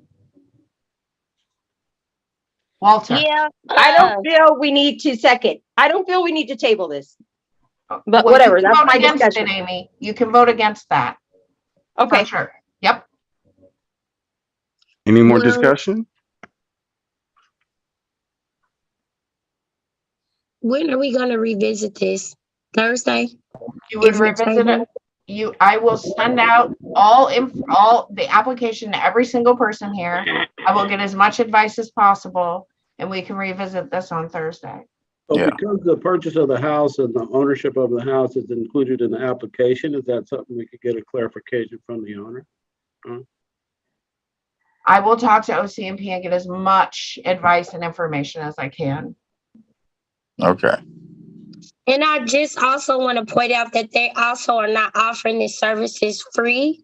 There is a scholarship fund to subsidize the cost of services for people who are who can't afford to pay for it.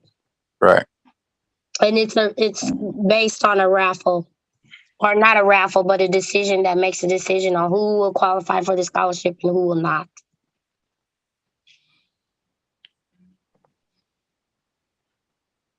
Are we ready to vote? I hope so. All right, motion to table until upon further review for the next subcommittee. And first up, we have Melinda. How do you vote? Yes, please table it. Okay. Onisha. Yes, the table. Okay. Ron? Yes, table it. Amy? I abstain. Okay. Hubert? Table. Yes, to table. Okay. Yes. All right. And Keisha? Yes. All right.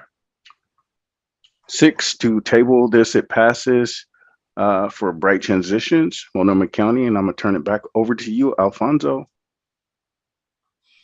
Yeah, hi, thanks, Walter. Just a time check. We are on the 8th of 15 applications. It's 6:35. Does anyone need a 5-minute break, or should we power on? Power on. Okay.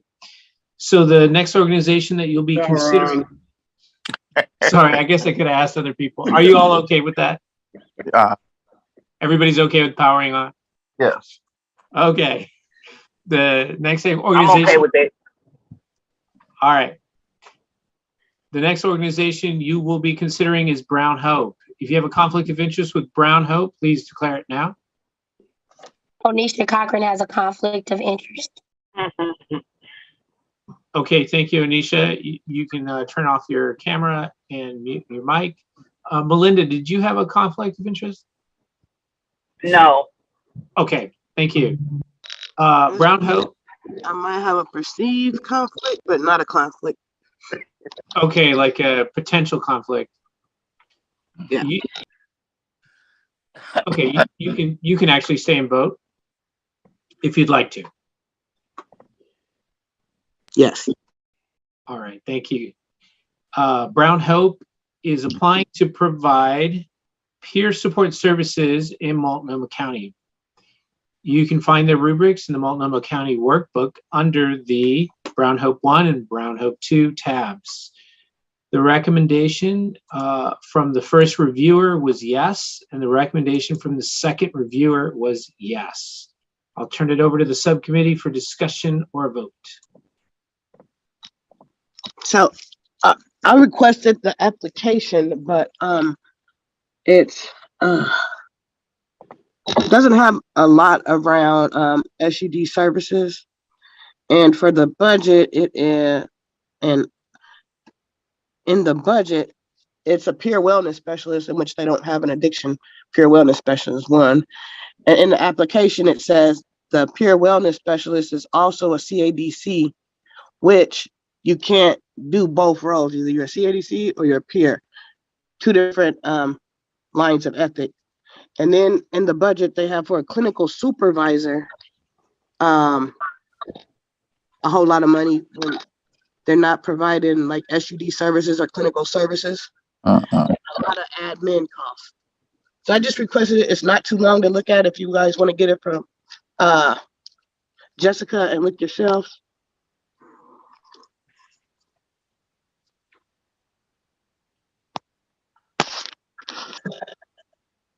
Does anyone feel that they would need to supplement the rubrics with the application? Please let me know.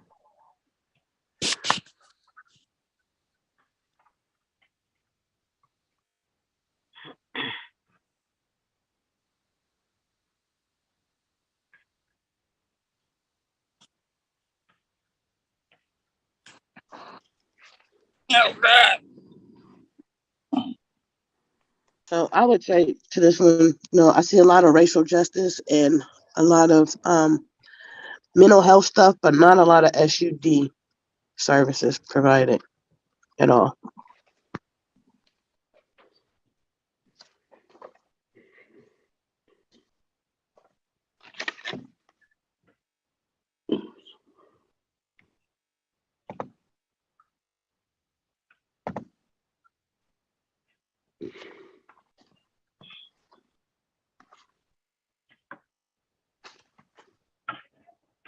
Ron. Go ahead, Ron.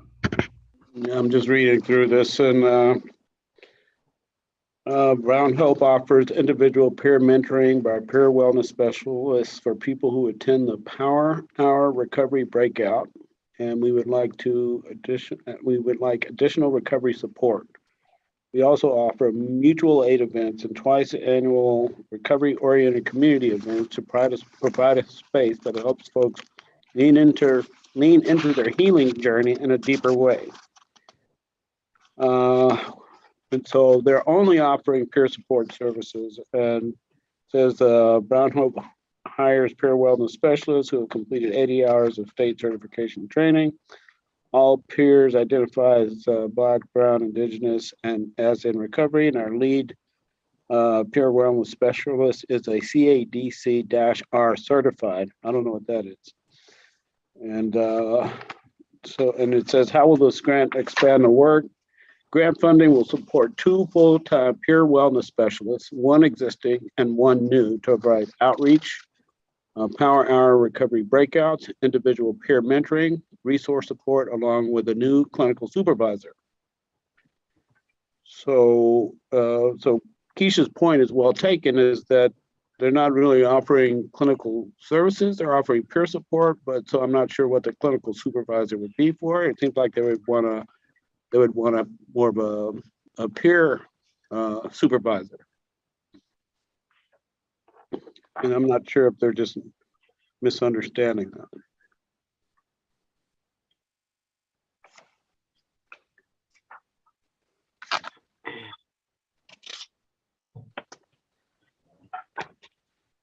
And so under the question, I'll continue. Under the question, what approach does your entity take for oversight and supervision of peer services? Says our culture is built upon a foundation of trust, understanding, and accountability. We contracted with a local evaluation firm, Evaluation and Action, and developed an organization-wide evaluation framework. Each of Brown Hope's programs track participant attendance and demographics. In addition, each program conducts qualitative surveys and focus groups. The information received from our surveys, and it says peer wellness specialists receive 90 minutes weekly of supervision with both the clinical supervisor and the director of community building. The clinical supervisor provides compliance supervision. The director of community building provides monthly performance reviews and supports the peer wellness specialists in achieving Brown Hope performance standards.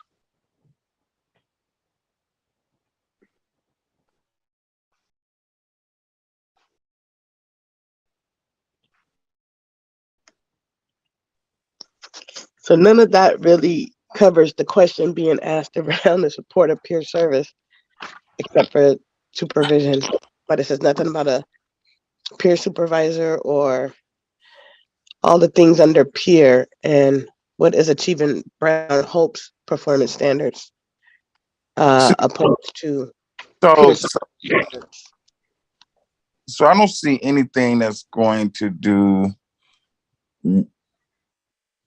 help with the issue that we do measure 110, with peer support, SUD, to help the war on drugs, right? I like Brown Hope, I do, but I don't think they're help with what we're trying to do with this measure. Or Here's where they mention recovery. Brown Hope engages in assertive community outreach. We will attend at least 30 recovery meetings per month. And they list the fellowships and invite people to the power hour. And so that's their statement on. The motion not to fund. I second it. All right, so we have a motion from Amy not to fund. We have a second from Hubert. Any more discussion? Hearing none. Walter?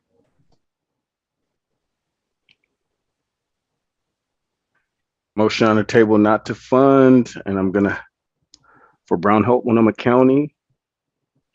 Melinda, how do you vote? So I want to say, I want to fund them. So what is it? No to fund? So the motion on the table is not to fund, so you would vote no. Okay, no. Okay.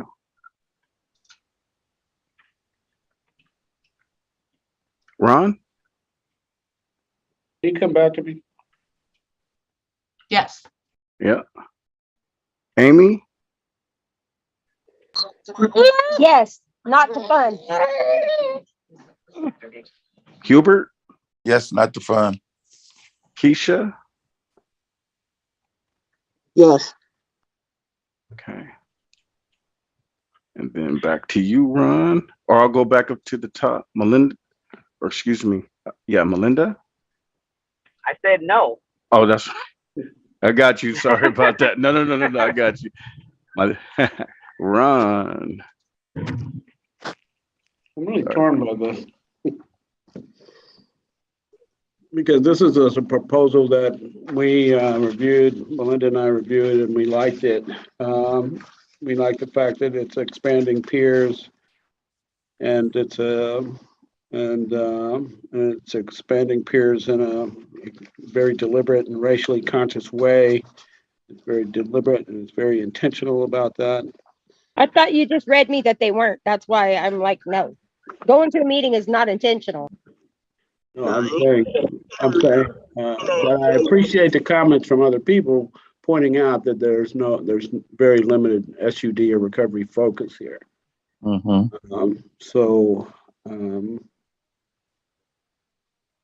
But I'm going to say no. All right. So that does not pass. There's 3 yes. Jessica, we have Onisha that didn't vote, so that does not pass. 2 no's, 3 yeses. Okay. So the motion was, sorry, I gotta work this out. This is like 3-dimensional chess for me sometimes. Okay, so the motion was not to fund. The motion did not pass. We've never had this happen, I'm gonna be honest. So I'm gonna need to figure out what that means. What's that? Huh? What never happened? We've never had a motion not pass. Well, it was bound to happen. It was, you were right, Hubert, and this is, you're right, and my preparation should have been a little better. Like in the application, I'm gonna read this for you.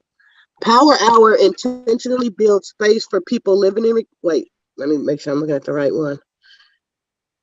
Okay, Power Hour intentionally builds space for people living in recovery to find allyship and support from BBI neighbors without recovery and lived experience. And without recovery as lived experience. So I'm a little, so that's in the application under Power Hour. Right. And it says Power Hour. It's a 30-minute, you know, they have a 30-minute out of the 2-hour Power Hour. It's a 30-minute breakout session, a little bit for recovery. So it's not even, Power Hour is not specifically for folks in recovery at all. They carve out a little space. And it says we engage in discussions surrounding recovery, mental health, relationship building, network, experience filling, but it's not focused intentionally on folks in SUD recovery. Right. Recovery is global, it's mental health recovery too, but it's not specifically enough SUD focus for me. So what's next? Who we got next? Hi, y'all. So just to let you know, I am currently getting some advice. If you could just give me like 2 minutes. Okay. Just so we can resolve this, so I can know what that means. Or go ahead. Just keep going. I'll report back. I'm very confused. Didn't we just vote that we're not going to fund this program? No, the vote didn't pass. It didn't pass. Oh, it passed? No, it didn't pass. No, It didn't pass. But if you read deep in here, it's not, I mean, it's a no-brainer, but you know, everybody looks at it different. So Jessica's going to find out. The racial justice work, but it's not specifically recovery focused, like in the guidelines or the values of Measure 110. Just have a vote though? Yes, Yeah, it was 3-2. It was 3-2. Okay, go ahead. So this is what happens. So the motion was not to fund. The motion did not pass, right? So we need a new motion, right? We need to have a motion to fund or a motion not to fund. That was the motion, I thought, not to fund. But it didn't pass. So now somebody would have to make a motion to fund. What? The people that wanted to fund it should make a motion to fund. Because So someone made a motion not to fund, we voted, and the motion not to fund that we made a motion on did not pass. Is that what I mean? Correct. So now we vote again on a motion to pass it so that it get passed. No, So Fund. Jessica, isn't majority? That's what I thought. But rules and majority said no. Right. That's what I thought. That's how that vote went. Hold on. Walter, you said that the motion did not pass, right? Yeah. I meant to say it passed not to fund. That's what. If we have a quorum present and a majority of the quorum moves one more than 50%, that should be a victory. That's a victory. No, it is. because hold It's on. not. Hold on. Oh, because Hold of on. Onisha? Go ahead. Hold on, y'all. So quorum is 4. Right. right? You need to have a majority of the subcommittee, not a majority of the quorum. It has to be a majority of the subcommittee per DOJ. That I'm very clear on. So did we have 2 no's and 2 yeses? Is that what we had? We had 3. 3 yeses and 2 nos. And 2. So if we had 3 yeses not to fund and 2 no's not to fund, then it should have passed. Fine. No, you need 4 to pass You need anything. 4. You need a majority of the subcommittee, not the majority of the quorum. Right. So And when the Onisha whole couldn't. subcommittee is not present, I don't understand because we still have went on and voted without. Jessica, that's never going to pass then. It's never going to win. There's a no win. Stated another way, in order to pass anything in this subcommittee, it needs 4 votes. Absolutely. Yep. And that was in the advice sent to you all. Mm-hmm. But we can't do that if we're divided and it's never going to get voted on. Do you know what I mean? That's wrong. And We voted. We've had 4 votes. 1 person voted no, and 3 voted yes, not to fund. 2 voted no. Who voted? Y'all, hold on. What we're gonna do is we are going to table this, and hopefully on Thursday we will have the entire subcommittee. Right? That's why we put odd numbers on the subcommittee. All right. Yep. All right. That was interesting right there. It was interesting because either way, even if we put a motion on the table to fund, it won't pass either. So with that being said, we will do our best to reach out to the rest of the committee. All right. So we have 8 minutes left. We try one more? Yeah, let's do one more. See if we can do Okay. it. So the next organization that you will be considering is Cascade AIDS Project. If you have a conflict of interest with Cascade's AIDS Project, please declare it now. Cascade AIDS Project is applying to provide SUD treatment in Multnomah County. You can find the rubrics in the Multnomah County workbook under the CAP1 and CAP2 tabs. The recommendation from each reviewer was yes, and I'll turn it over to the subcommittee for discussion or vote.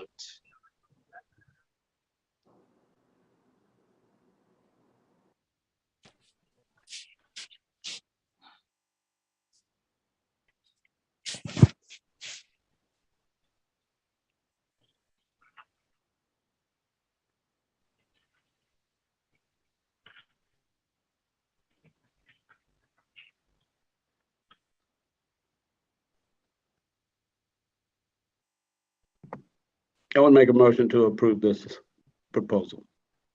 I second. Any further discussion? All right, then we can pass it on to Walter No, for. actually, isn't back in yet. Oh, go ahead. Yeah, I just invited Onisha back in. Sorry. It's been a long night. Thank you. Welcome back, Onisha.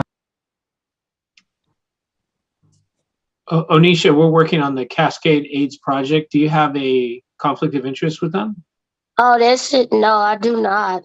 What an amazing program. They are applying for SUD treatment, and both of the recommendations were yes. There's a motion now to fund and a second. Yeah, I reviewed their proposal and I agree with the motion. Any other discussion? All right, we can turn it over to Walter for vote. Okay, let's go. All right. Motion to fund Cascade AIDS Project, Multnomah County. Melinda, how do you vote? Yes, to fund. All right. Onisha, how do you vote? Yes, to fund. Okay. Ron? Yes. Amy? Yes. Hubert? Yes, to fund. And Keisha? Yes. All right. That passes with 6 to fund Cascade AIDS Project, Multnomah County. And back to you, Alfonso. All right, we have a few more left. The next one has a mixed recommendations. We have 4 minutes left. Do you want to try to do one more, or should we call it a night? No, All right. Thank you all very much. Appreciate you hanging in there with us. Yeah, right there. That's You funny. broke me. I'm broke. I'm broken. Completely broken. My brain, everything's broken.